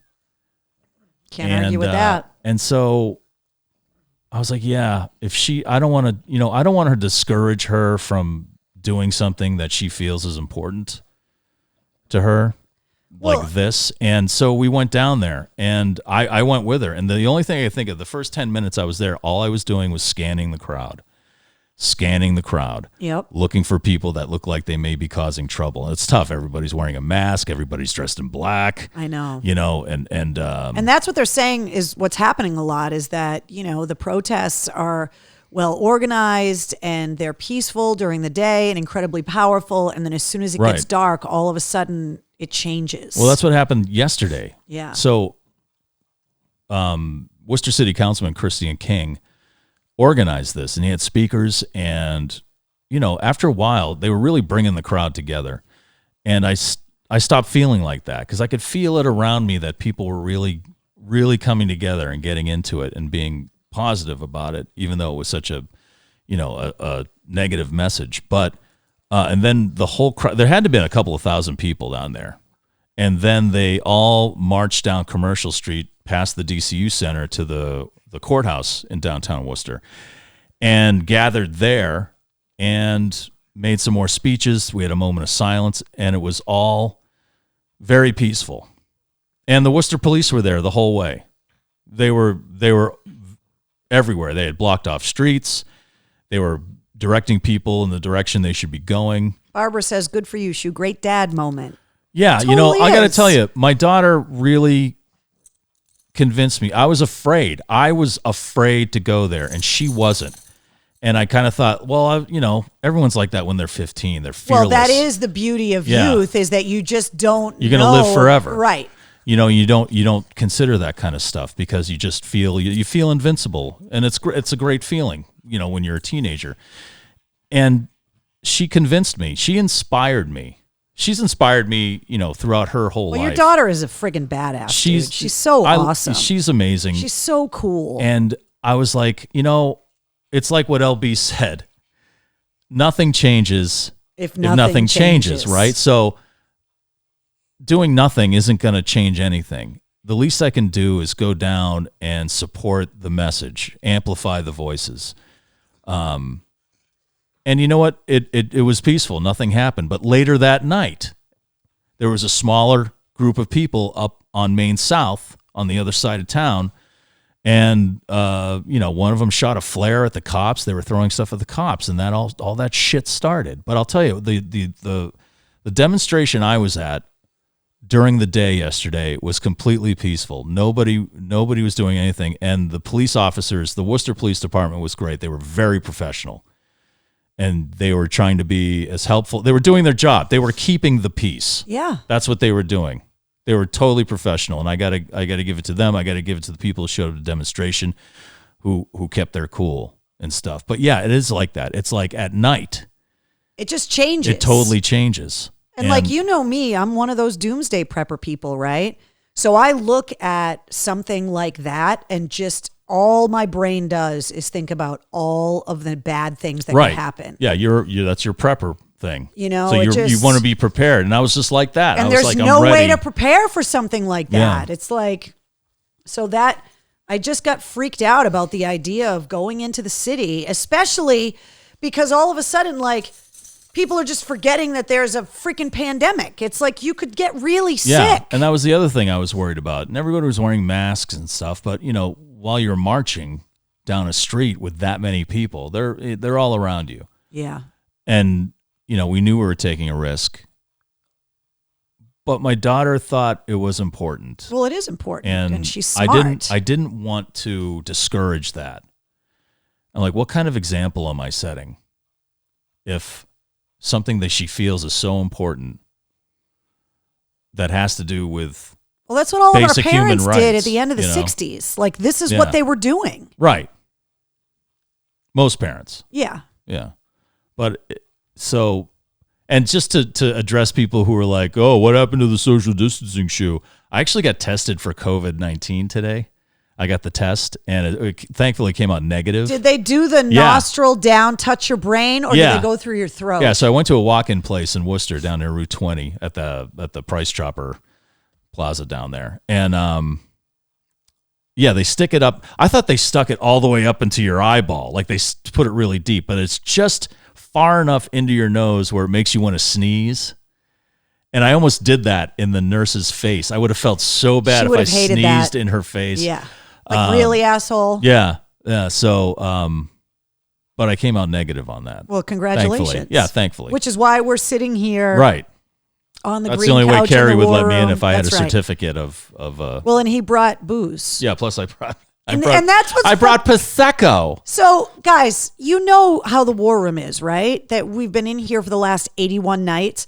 He shows up with a bag of booze. Like, I don't have any booze in the war room. Look, like, there's no cocktails Carrie, to be had in the war room. I'm sure your mother taught you this, that if you are invited to someone's house, you bring something. Right. No, I do that. Okay. 100%. And I know you like Prosecco. Oh, I love it. Right. So I brought, So good. that's a nice one. I brought some Pinot Noir. I was going to drink Prosecco the night that I announced the podcast, but somebody sent me that awesome mug with the bullet in it. I know. This thing is amazing. It's I got to so fill this again. cool. Look at that thing. Look at that. It's so It's cool. great. And I was like, I there's have to glass drink around out the of it. tip in there, so it's not. I wish I had gotten some of Fernandez's sangria for you, because that's become the drink of choice here in the war room, and that stuff will knock your dick in the dirt. It is good. Did you say dick? Yeah.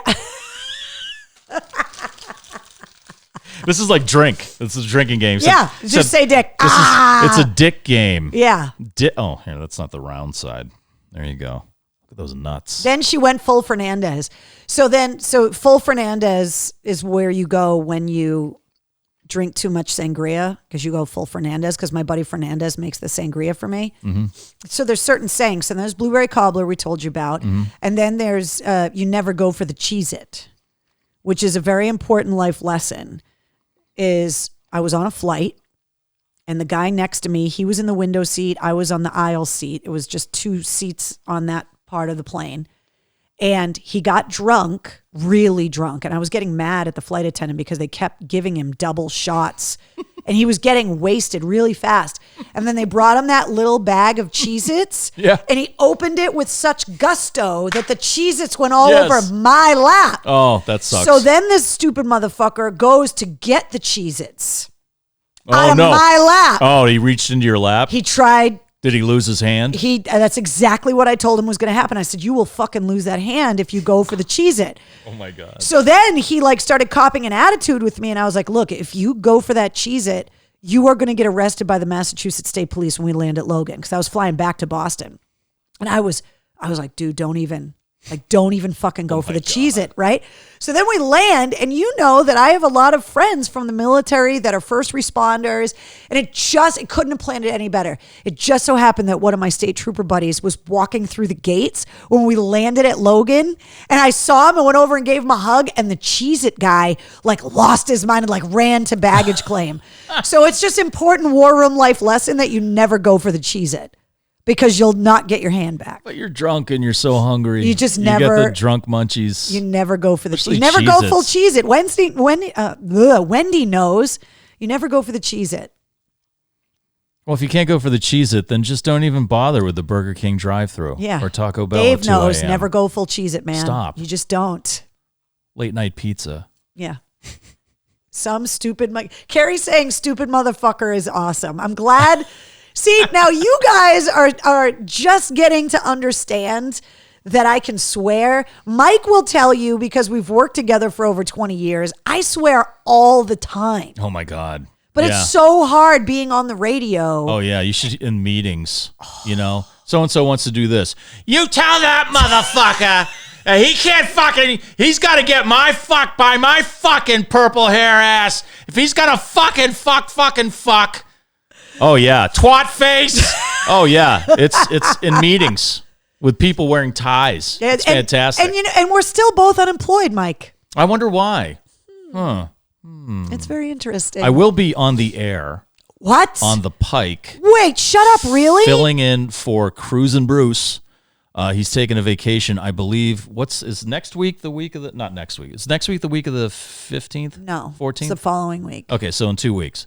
Our good friend Bob Goodell, who used to work at WAAF, now runs... He was the WAF giraffe. He brought the giraffe in. He was the WAF giraffe. Yeah, he was the man. He brought in Bob and Zip. God bless him. It was so great talking to them.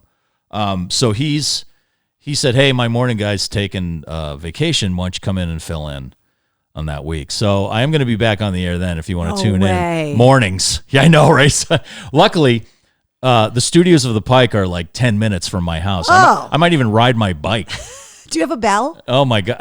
Ring. I should get a bell. I'll be out in traffic. Yeah, because nothing makes you want to hit somebody like a guy on a bike with a There's bell. no traffic right now. Oh, there wouldn't be any traffic at that time. That's true. Yeah. So if you want to listen in on 100 FM, the Pike, Worcester's is it Worcester's? I should get it down. You should probably figure that the fuck out before you go on the radio, Mike. I'm just saying. Yeah. So, did you see how we just coughed in my general direction? Did you see how we just did that? I had a dick in my throat.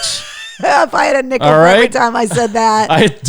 I had some dick in my throat. Jesus. Sorry, I thought I was going to choke on dick. Dicksbymail.com, sponsoring the Mistress Carrie podcast. Yeah, choking Mike Shoe. I got to get them as a sponsor. Is that Mikey Splain? Yeah. He said, fuck yes. Oh. Mikey Splain is the man. He is a police officer himself. I won't say where. But here's to you, Mike. He's a good dude. He at the last Foo Fighters show at Fenway Park. No, the one before that.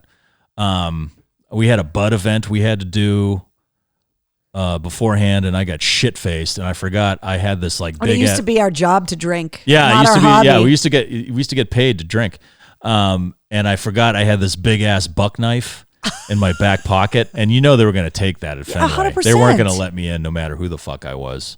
And Mikey Splain, God bless him. He goes, I'll hide that for you. I said, no, man, I'll try to hide it somewhere around. He's like, just give it to me. So I gave it to him. He stuck that buck knife in his inmate wallet? Behind his ball bag. All right. Now, I don't know if you remember if that particular How big do your balls have to be? He's got huge nuts. And so he stuck it like under his ball bag, basically up against his taint, and his ball bag was holding it in place. And that particular day, I don't know if you remember, it was like 90 degrees. Yeah. Oh, it was really hot. I was at that show with Pete Bouchard. Right. That's right. Yeah. And he that's did what not. You interviewed Dave Grohl, yeah. right? And Taylor Hawkins. By the way, Pete, you didn't put a knife behind your ball bag for me. Right. But so it was like 90 degrees. So the SWAS meter was way up there. I'm sure he had a stew brewing down there in the friggin' bottom of his dungarees.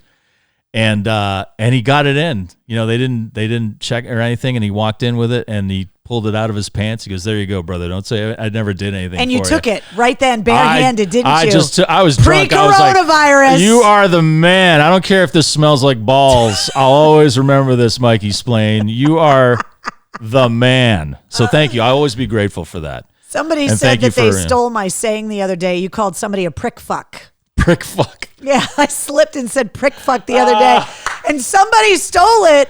The comment went by too fast, but I appreciate that you lit me up in the that you gave me the credit. Prick fuck. That's the next T-shirt. Prick fuck. Get your Mistress Carrie Prick Fuck podcast T-shirt. All the money is going to Bag of Dicks. Yeah. I'm telling you, I got to get it. I just want like bagadicks.com on like T-shirt. Brian will put it right there. Mm-hmm. Like we could totally do it. Yeah, you could totally put a friggin' penis on the sleeve. Yeah. That'd be stylish. Or maybe if it's a pocket tee, you can have the head popping up. Oh, yeah. Just from out of the pocket. Yeah. Yeah. That'd be pretty sweet. And yet we're still unemployed. Why? I don't know.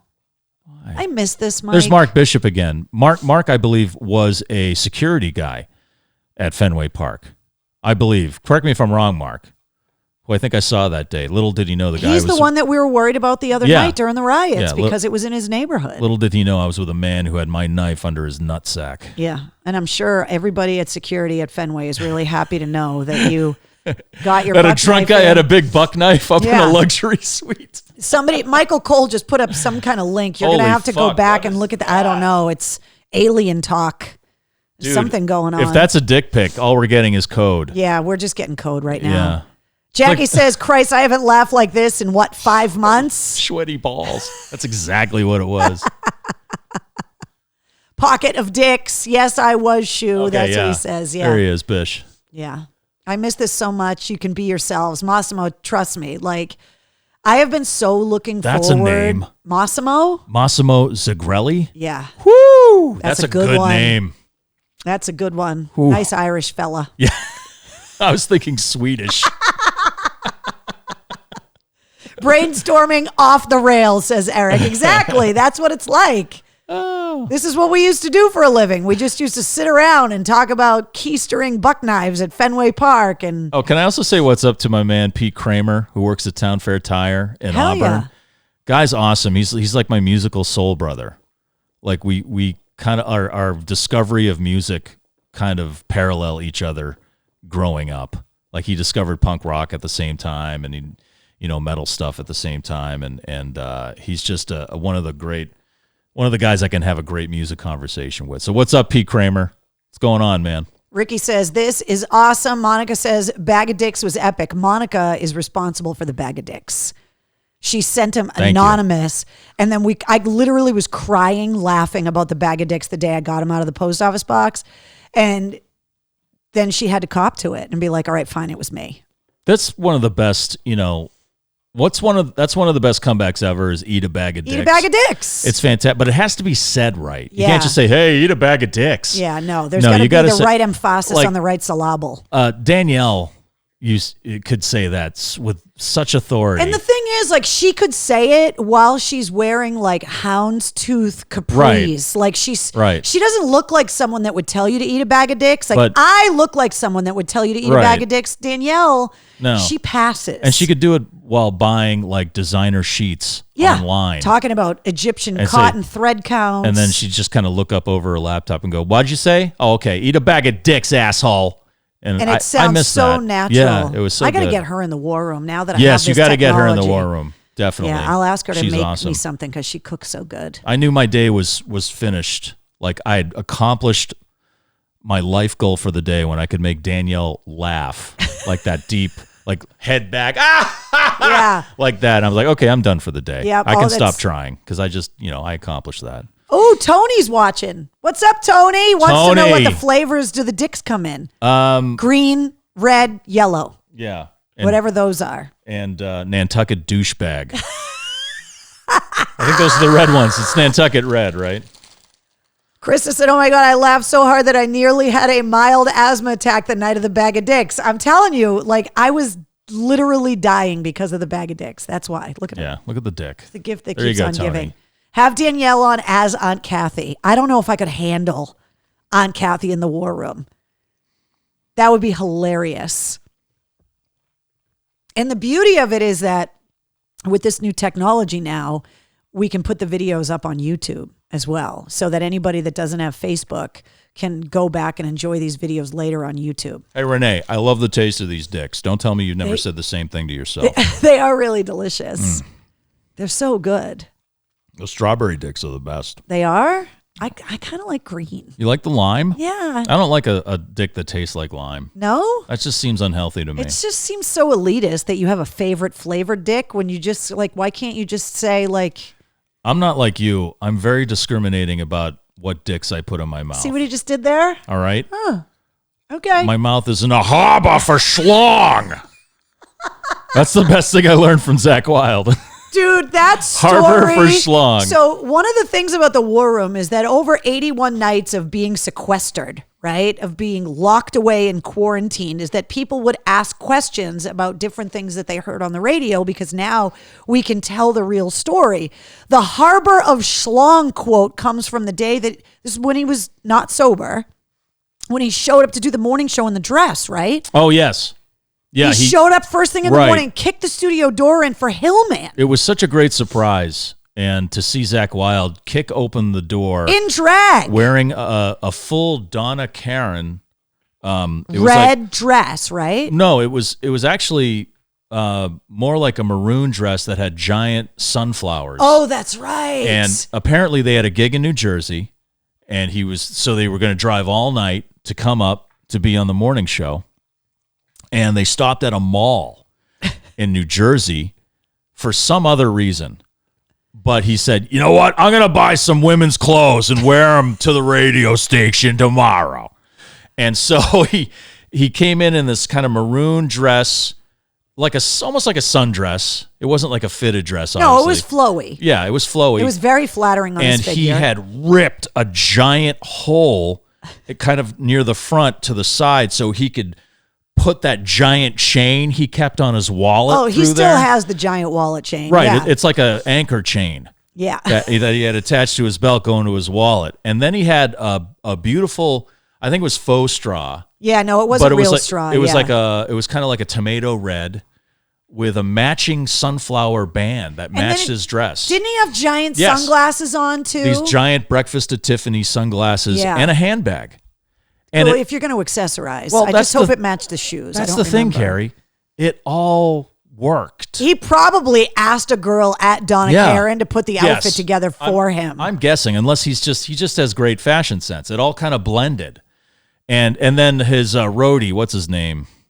What was it? Brown Bob or something? Oh, the Brown Clown. The Brown Clown. Yeah. Yeah, so he was like their tour manager or his assistant or something like that. He also had a dress on. No, he was the bus driver. Oh, the Brown Clown was the bus driver. Yeah. And he parked the bus out front and didn't even stay with the bus. Like the bus driver was supposed to stay outside with the bus. Right. Meanwhile, the rest of the band's like in there sleeping. Anybody could have walked onto that fucking bus. And, But where's the Brown Clown? He had the red dress on.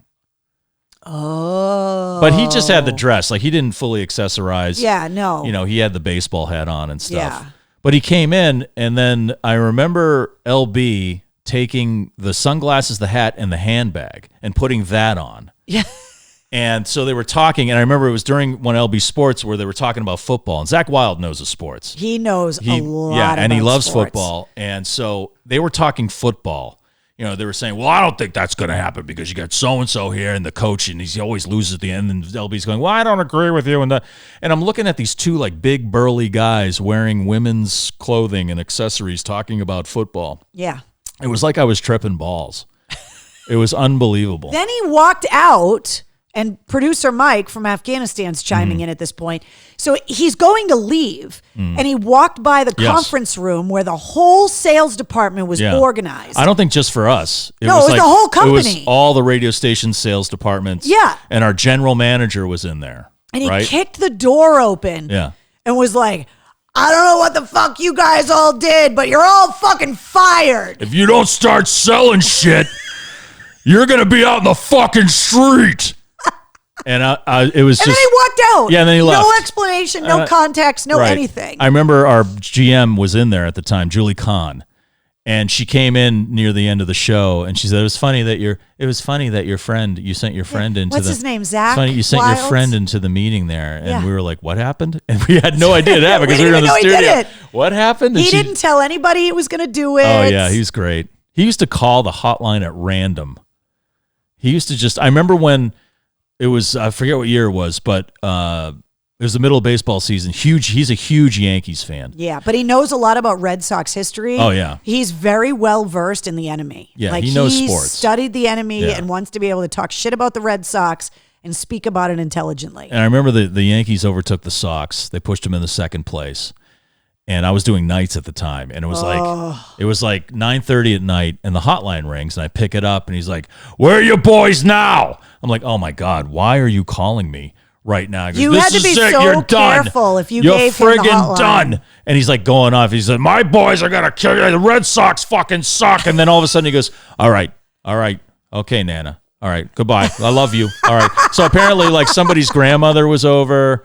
And then, like, that's the thing about it. Like, his family was, like, sitting right there. Yeah, and he was, like, yelling, like, "You cocksuckers." Okay, good night, Nana. I got to go. Right. The warden says I got to go to bed. Yeah, the warden, his wife, right? Yeah. Barbara Ann. Yeah. The warden says I got to go to bed. Thank you, Mike, by the way, for commenting my multitasking, Mike Reese. I got used to this after 81 days here in the War Room, is that we can carry on the conversation and I can still read your comments. That's tough. It is hard. Yeah. But I've gotten really good at it. It's the only marketable skill I have left. What was the show that Mikey Splain ran into both of us? I don't know. Last year? So many shows. I know. I miss going to shows. The second to the last show I went to was with you and the Robinson Brothers, and then I went out to Vegas a few days later and saw Bush at the House of Blues. And that's the last concert that I went to. Yeah, the last live show I saw was the Robinson Brothers, thankfully. That show was so good. That was amazing. What's up to my man, Benjamin Kaplan? He's like 6'5", 250 pounds. Literally pulled me by my neck up to the front row at that show. Some guy started to complain, and Ben just kind of leaned over and said, "It's okay, brother. Relax." The guy didn't say anything, but... You got good pictures of those guys. I was right up front. You got really it was good great, pictures. man. And I'll tell you, it was for real. Like they were looking at each No, other and laughing and smiling. Somebody got those two in a Yeah. room. They kicked the shit out of each other, kissed and made up, and it like the war hasn't ended with all of the other members of the Black Crows, but the brothers have figured it out. You know what? I have a feeling it had to do with their father dying, which Yeah. was, I forget how many months previous to that announcement, but I bet you that had something to do with them burying the I'm hatchet. sure. Yeah. I mean, it's one of those things where you go, okay, like seriously, what are we fighting about? Got to be with family. Kim, they have postponed the Motley Crue tour. In case you missed the announcement, Yeah. they made that announcement yesterday. figured it's that was gonna postponed to happen. 2021. I don't think we're going to see a full-on live show until next year. Yeah, I don't think that's so. my I don't unless there's a think so either. vaccine. But Even if there is a vaccine, you don't think so? What if they came out? If you don't think they found, like, say they find a vaccine next week, which is highly unlikely. I just don't know if the tours could logistically get put together and get out on the road by the end of the year. Maybe some one-offs, but I mean, these massive, like that Motley Crue, Def Leppard, Poison, like that tour was a massive stadium undertaking. A lot of moving You can't just parts. schedule that over the course of a long weekend. A lot of you know? variables, Vince Neil, that were involved in that tour. That were Rammstein postponed till next year. See, that's one that's going to be tough because you're dealing with an incredibly huge production that is nothing but flames and giant penises. Right. And did you say penis? Yes, I did. Yeah. Look at the head. Ooh, It's so. See, now the wrapper, Oh, it makes Wednesday want to. it's like a butterscotch shaft. Oh, They're so delicious. look at the balls. Oh, I dropped my dick. Oh, come on, Oh. Mike. Wednesday can't eat dick. She's too young. Yeah, come She's on. only 2. Let's use a little common sense, people. Come on, man. You don't give a dog dick. Okay? No, it's illegal in like 38 states. Yeah. Except for Alabama and Mississippi. The big gig postponed till April, which Yep. was heartbreaking, but we had to do it. What's up to my man John Peters at Mass Concerts? Yeah, those You know, guys. those like, guys are having a tough time. You know, all those shows canceled or postponed. Yeah. But they And were all we kept talking about was what an amazing concert year 2020 was going to be. It was, That's but all we kept talking about. It was, though. It was No, so many great 2021 shows. is going to be insane. If all these I shows hope get so. rescheduled for next year, Mike can't hold on to his dick. I know. It keeps falling out of my hand. Don't dick the dog. I dropped my dick. I'm dead. There is a great band called My Dick, and I believe they are from Boston. Have they played the Middle East downstairs? I believe they have played the Middle East. I don't know if it's upstairs or downstairs, but all their songs are covers, but they usually replace the chorus or most of the verses with "My Dick." So like Hall & Oates, they'll have my dick is on your list, or my dick, look them up. They have a great Facebook page. You can listen, or they're on Bandcamp. You can listen to their music. They're called My Dick, and I'll tell you right now, My Dick always just livens up a party. Oh, I bet. When you throw My Dick on, Well, everybody you just gotta be starts having a careful good about laugh. Throwing dick around. Yeah. Trust me, I know. Look at that guy. He stole your logo. Yeah. There's cocktails in the war room once. Yeah, that's You're the just new throwing logo. that. You're just throwing that out there. Well, you I got mean, to it's call out your there. lawyer. Like, how am I supposed to keep him from doing it? You got to sue that guy. You're fucked, Mike Reese. We're sending our team of lawyers after you. Didn't my friend Christine do a good job with the podcast stuff and with the cocktails in the war room t-shirts? Here's and one stuff? of our lawyers right here. Oh God! Cease and desist. Cease and desist. I've had so much fun with you coming in. Oh yeah, thanks for inviting me. I miss hanging out with you. I talk about it all the time. These guys know. Like I miss coming to work with you and just having you there every day. We had a lot of fun. We did. It was such a great job. It was a lot of laughs. I mean, it wasn't perfect, but it was more fun than anything else. It was. I got to give you the book. Oh, what's the book? Every Night in the War Room. That's not a Bible, is it? No. Okay. No, let me hold it right. Okay. Oh yeah, you got to hold it. That was the most metal thing Trump has ever done. Hold the Bible upside Hold down. the Bible upside down. I was like, yeah, Slayer! Fucking Trump Slayer! So every night in the war room, because I thought after a while that there might start to be booze shortages and that people might have to start drinking Right? the booze that's like in the back of your liquor Yeah. cabinet. Yeah. So I started looking up drink recipes. So every night we give a recipe out of the New American Bartender's Handbook. So tonight you just have to. I got to flip through it and You pick gotta, one. yeah, you gotta pick one because we're trying to be better versions of ourselves by learning new skills, and one of them Like is getting drunk in different ways every night. we're learning to be amateur bartenders by learning I'm about. a better person now that I've had a Chateauneuf. It's the gin and lemon juice with the champagne. You What? know what I'm saying? What'd you do last night? I watched Mike and Carrie get drunk and eat a bag of dicks on the internet. They ate a bag of dicks and they had a couple of citrus rum coolers.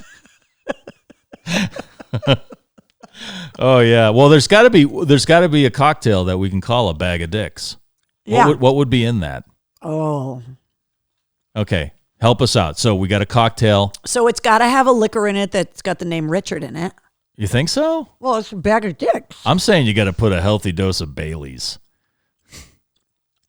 or coconut milk. This is what the meetings at AAF used to be like. We'd Right. get in the conference room and go, okay. It's like, okay, who are we going to have play the big dig? Hey, what if we named a cocktail bag of dicks? What would be in it? Someone would bring that up, and for the next hour, it would be like, no, you need cream de cacao. There would be one promo person that would like be furious that we weren't taking it serious. And they'd be yes, like, right. I have another meeting. We're not getting anything done. All I have written down here is bag of dicks. All right, when are we going to be serious about this? Really? How long have you worked here? 2 weeks?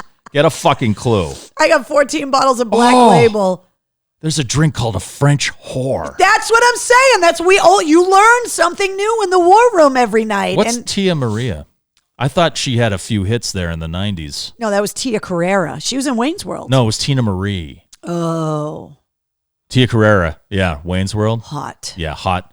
What do you call a person from Macau? Macawian? Macawan? I don't know. Oh. Well, See, Macau now- is China, right? Well, yeah, it's like Hong Kong. It's owned by Portugal. So And it's got like tons of casinos. It's super corrupt. yeah, but it's like the Vegas of Southeast Asia. so it's not Mackay.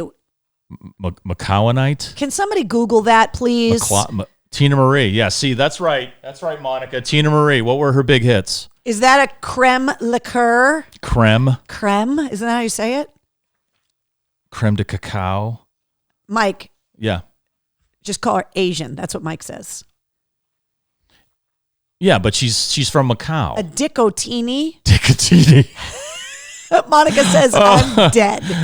Is it a Dickatini? So what you do is you mix it up and then you pour it into an empty toothpaste tube And you squeeze stir it into with your the mouth. buck knife that was stuck behind That's right. someone's ball bag at Fenway at the Foo Fighters. You call that a fucking nutsack knife. You can't say the war room isn't educational. I know, Amanda. Trust me. Tia Maria is a Jamaican coffee bean liqueur. Oh, Thank you, producer that's Mike. in a French whore? Dude doesn't Really? even work at the radio station anymore. Wow, and he's still fucking producing. killing it. Still producing. Still killing it. Mecanese? Mecanese? Yeah. That sounds correct. That's T-shirt Christine. She knows. Mecanese, yeah. She That's knows Tia this Carrera. stuff. She's smart. Thank Ooh. you, Christine. A hair of the dog. Scotch whiskey, honey, and heavy cream. See, we have a rule about eggs and cream. Do you know how many drink recipes have cream? Well, and, I'm and sorry. Bag of eggs? dicks is going to have cream in it. Well, So yeah, it can you get on your I can't argue so with it can that. sit on your top lip Yeah, I can't argue or on with your that. chin. What is it with raw eggs though? Why do people? I know, put like the raw- French 75. Yeah, That's it's gross. Disgusting. You know, at one of my favorite bars in Kelly Square, Nick's, I hope they open soon. People were coming in and ordering the French 75 all the time, and I'd be sitting there watching them froth up the egg whites. And I was like, really? Ugh. That's unless you're gonna froth up egg whites and put them on top of a pie. I don't want to hear about it. Yeah, and then you better toast that shit with Yeah, a you better torch. make that fucking yeah. Call it a dick in the dirt. That's one of the war room sayings for sure. Would you drink a cocktail called the Irish Nut? That has Irish whiskey, Bailey's, and Frangelico. Yeah, Frangelico is good. That's a sweet nut. See, this book is awesome. Yeah, it is. This is fantastic. I've credited them every night. We've been here 81 nights. We haven't even scratched the surface of the drink recipes that are in this thing. We haven't even scratched the surface of the Irish nut. No, but we have almost killed an entire bag of dicks. They are quite addictive. Like once you put one dick in your mouth. What? Ooh. Tomahawk. Oh, that's a good one. Tequila, triple sec, cranberry juice, and pineapple juice. That feels sounds like dangerous. a tomahawk in your head the next morning. Yeah. Jesus. Why not? Gin, apricot, brandy, dry vermouth. Christian's friend Molly works at Nick's. Do you know Molly at Nick's.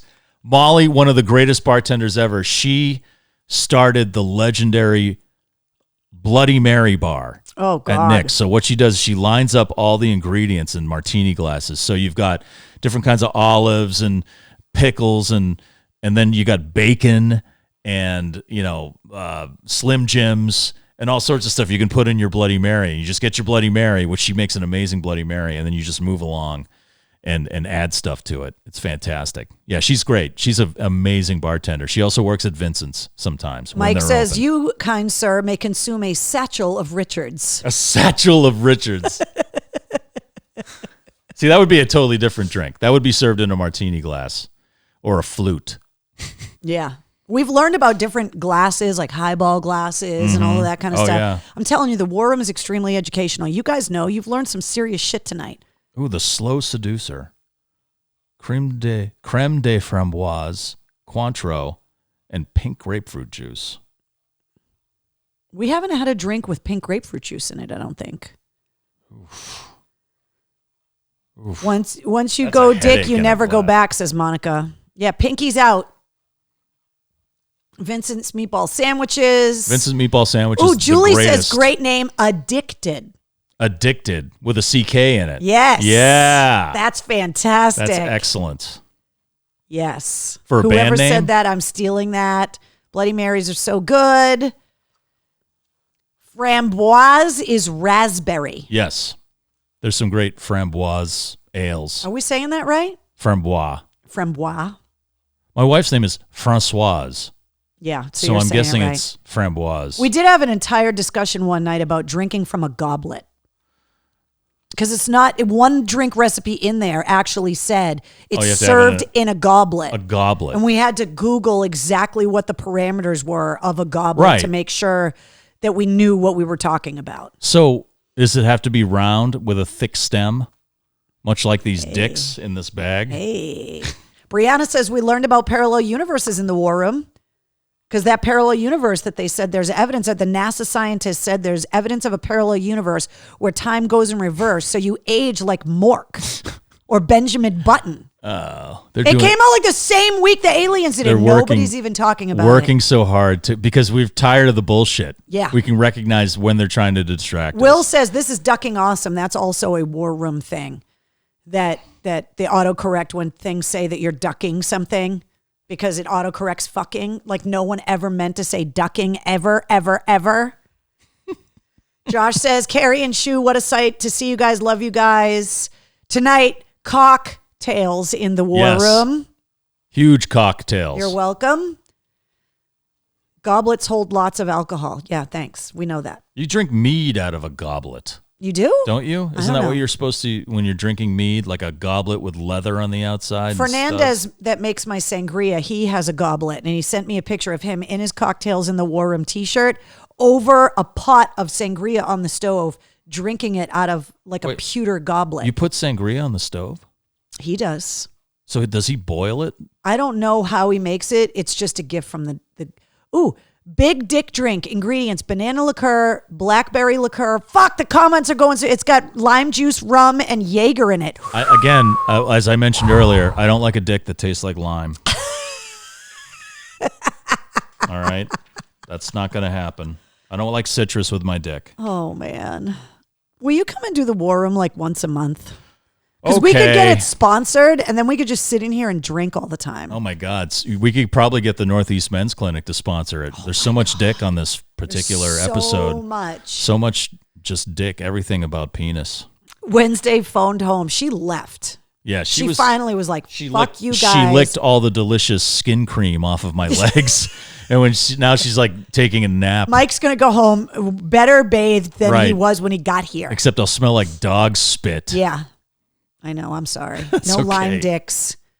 Please, Yeah, no lime we dicks. need Mike. That's the next T-shirt. No lime No dicks. lime dicks. That's all we do is sit around and come up with T-shirt phrases now. Like that's our new employment. We're just like, could we put that on a T-shirt? I wonder. Lime dicks. So tonight was the last nightly cocktails in the War Room, and then I'm taking a sabbatical for a few days. I thought only college professors could take those. I'm not a professor. What are you saying exactly? I don't know. And I was going to go visit the man. I told these guys that I Oh, was going to right. go and visit the man because The I man. haven't seen him in 3 months. And then I haven't seen him since like right after AAF went off the air. And then when I come back next week, cocktails in the War Room every Tuesday night at 8:30. And then the podcast debuts next week as well. Nice. So there's a lot going With on. Brent, Yeah, with Brent from Shinedown as Yeah. guest number 1. the man. So have Ernie sponsor the War Room, Dick's from Another World. Dicks from another world. Go full Fernandez. Exactly. You got to go full Fernandez. Next time you come, you got to get, Yeah, I want some of this crazy sangria. so Do you Fernandez- hallucinate? well, so Fernandez made sangria for me Mm-hmm. and he puts it in the bushes because we were social distancing. So we couldn't have any contact. So he hid it in the bushes. So then That's why it tastes like that, because it goes through a very particular process. That's right. He puts it on You the gotta, stove. and then you got to let it sit in the bushes outside for at bushes. least a few hours. So as a thank you, my other buddy, Tim, makes his own moonshine. oh God. And he had lemon moonshine. So I gave Fernandez, I left it in his bushes, a jar of lemon moonshine as a thank you. So then here's what happened. I went for full Fernandez one night. Fernandez made another batch of sangria and gave it to me. And then I was drinking it in the War Room and I got wasted unexpectedly.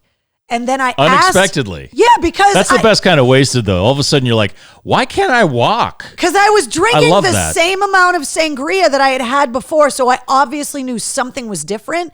And then I hit up Fernandez after I got done in the War Room and I was like, dude, what happened? And he was like, remember that moonshine you gave me? Oh my God, I he put put it it in in the the sangria.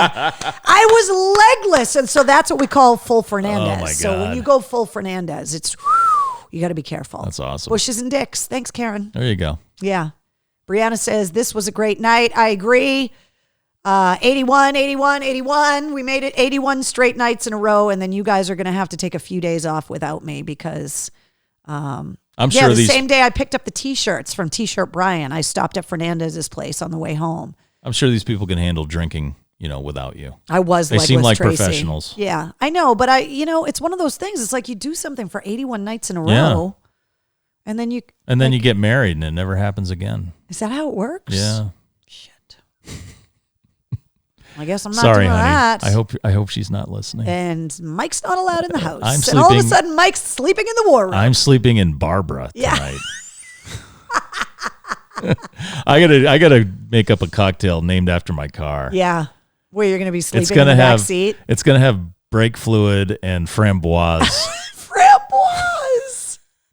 I was drinking it out of that skull mug. Remember the skull Yeah. mug? I drank a whole mug of the sangria out of the skull mug, and it had the moonshine in it, and I didn't know. Thank you for stopping by, Mike. He did more than stop by. His butt is attached to the green couch in the War Room now. He's never leaving. I ate all the dicks. Yeah, he ate all the dicks. All the dicks. Half the pickle Pringles, all the dicks, Yep. drank the Metallica whiskey. Which So is thumbs up or awesome. thumb down. Thumbs up. Yeah, it's good, right? It's got this weird, I swear to God, maybe it was because I ate the dill pickle Pringles and then I drank the whiskey. So that might have been that. and you could have had dick residue, like in a back molar. Yeah, I probably had too. some dick stuck in my Yeah. tooth. And it had a fruitiness to it. Right. Not overly fruity, but there Just was a like hint. on the finish, Essence, as they say. Essence of fruit. There was a musk, Yeah. a fruity musk. Michael says, definitely going to miss this every night, but I'll be back next Tuesday. Yep. See you next Tuesday. See, Yay. isn't it awesome that I could say that? That's why she did that. Yeah, it kind of is. And then the podcast launches next week, and then you're going to be on the Pike when? The week of June 14th. I'll be filling in for Cruz and Bruce, who's going to be on vacation. So I'll be on mornings on the Pike all that week. 100 FM the Pike. And Worcester's classic hits. You got to figure Rock? it the fuck out, man. You're never going to get another job if you can't figure out the slogan. I can't. I can't mess that up. And then what's breaking the ice this week? Who's on the podcast this week? Our good friend Nick Stevens, or that's right, Fitzy, is Fitzy. going to be on the podcast this week. And then I think next week we're getting the psychiatrist in to analyze Josh's many weirdness things. Yeah, there's because people have weird quirks and things, but he's so full of them. There's usually an origin. There's usually something that happened that made them think or feel like that. But with him, it just came out of. I still believe he was probably part of an Amish sex cult, and he's on Rumspringa. But that'll be Breaking the Ice Podcast. You can check out all the episodes out, breakingtheicepodcast.com, and please buy the T-shirts. With Mike's sexy prom picture, flock of seagulls hair. My Asian Duran Duran tribute band hair. He was K-pop before K-pop was K-pop. I was so K-pop with the Joe Dirt haircut. Breaking the Ice Podcast. And if I can mention, I am part of another podcast, brand new. You can mention whatever you want. You've been sitting here with dicks in your mouth all night. All sorts of different colored dicks in my mouth. I'm a huge fan of Neil Young, and I met these guys from the band Town Meeting, who are from here. They're an excellent band if you like, kind of a little country with your rock. But we found out that we all have this crazy love of Neil Young. And so we're doing a Neil Young podcast. Shut up! Just specifically, what we're doing is Neil Young has 65 albums out. God. In fact, he just came out with a new song, so that means there's a new album on the way. Now I'm including all his live albums and his archive releases and stuff like that. So we're going to go through each episode. We're going to go through a Neil Young album. So I think the first one might be dropping tomorrow or Thursday, and we're talking about the first Neil Young album, and it's just three friggin' douchey dudes talking about how much they love Neil Young, or how much. Think about the great thing about Neil Young. He does whatever the fuck he wants, which is why we love Neil Young. Have a hot wife now, right? So Daryl Hannah. He just does whatever. So that means he doesn't care what the record company or his fans think. No, he doesn't care about anything. And there's plenty of Neil Young that drives me nuts and I think sucks. So we're going to talk about all of it.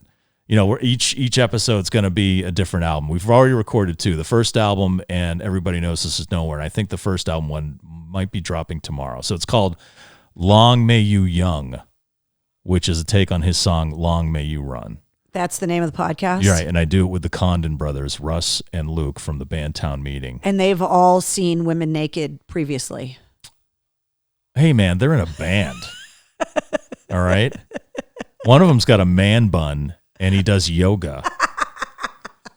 All right. Gavin Rossdale looks out with a man bun. He gets the crunchy chicks, I'm sure. I think he's got a girlfriend, so I shouldn't be talking about this. But yeah, check it out. Long May You Young. And we've got a Facebook page up and stuff. Oh, that's really cool. You can search it there. So see, we're busy. Yeah, we're having fun. We're quarantined, but we're busy. That's right. And then you can hear me broadcasting live from the corner of Park Ave and Chandler with some dude named Marvin, who I think only has half a foot, and he's always going in Walgreens to try to use their bathroom. But me and him usually kind of have a discussion there at around 11:30 to noon. We need jobs. Somebody give us jobs. So you can hear us talking, me and Marvin there, where the new BT's smokehouse location. Somebody give us jobs. So there you go. We need something to do every day. I need a special purpose. How many dicks did I put in my mouth? 37. 37? All at once? Try not to suck any dicks on the way. Hey, where are you going? So there you go. That's what I'm doing. So follow breakingtheicepodcast.com, and I'm on Twitter at Mike Shue AAF, because if I change it, I lose my verification. Wait, you're on Twitter. So what's Mike Shue Rock? Is that Instagram? That's Instagram. Oh, okay. So at Mike Shue Rock on Instagram. Oh, I'm sorry. I put the Mike Shue Rock up there on the screen because I thought you changed your Twitter too, but you only changed the Instagram. Thanks a lot, Carrie. Sorry, man. Thanks for that. I tried to show prep, but I'm losing. And the 2XL shirt. I can't tell you how much I appreciate you calling me fat. You're welcome. Thank you. You're welcome. Thank you very much. And thank you for having me in your home once again. Are you kidding? The War Room is a great place to hang out and drink. Yeah, it really is. As you folks know, for the past 81 nights. So yeah. I appreciate that. It's good to see you again. Good to talk about dicks with you again. I know. I miss sitting around at work talking about dicks every day. I know. But at least we can I do can't it in the do this war with room my anytime. wife. She gets tired of my dick You talk. can talk about dicks with me anytime. Oh, thanks, Carrie. You're welcome. Mike got the clerk's reference. Thank you very much. Yeah, there you go. Thank you very much. All right, so are we done? Are we done? We should be done. Because I think so. I have a way to end. Yeah. Yeah, there's an end. Is it an off switch? Yeah, well, I mean, it kind of is, but there's like a thing I have to do. All right, so we have to say, did you do your drink recipe? Yeah, I'm going to do the the Liberty Bell. Ooh, that's a good one. Yeah, bourbon, peach schnapps, apricot brandy, and Campari. Jesus. I'm an idiot. That's disgusting. That's the Liberty Bell. That's the symbol of this country. Ugh. All those shitty liquors poured into one glass. Campari. Fuck that. I'm changing the Liberty Bell to half a can of PBR, and then you fill it up to the top with fucking Mr. Boston's vodka. Okay. Okay, do that. That's instead. the new Liberty Bell. All right. All right, are we ready? I'm ready. What are you gonna do? I gotta hit the button. Is something gonna explode? I don't know. Okay. I haven't done this before. All right. This is scary. So I gotta do. All right. Do it. This? Doing it? Okay, there we go. All right. There it is. We're done. Yeah. Woo! Woo! Thank you.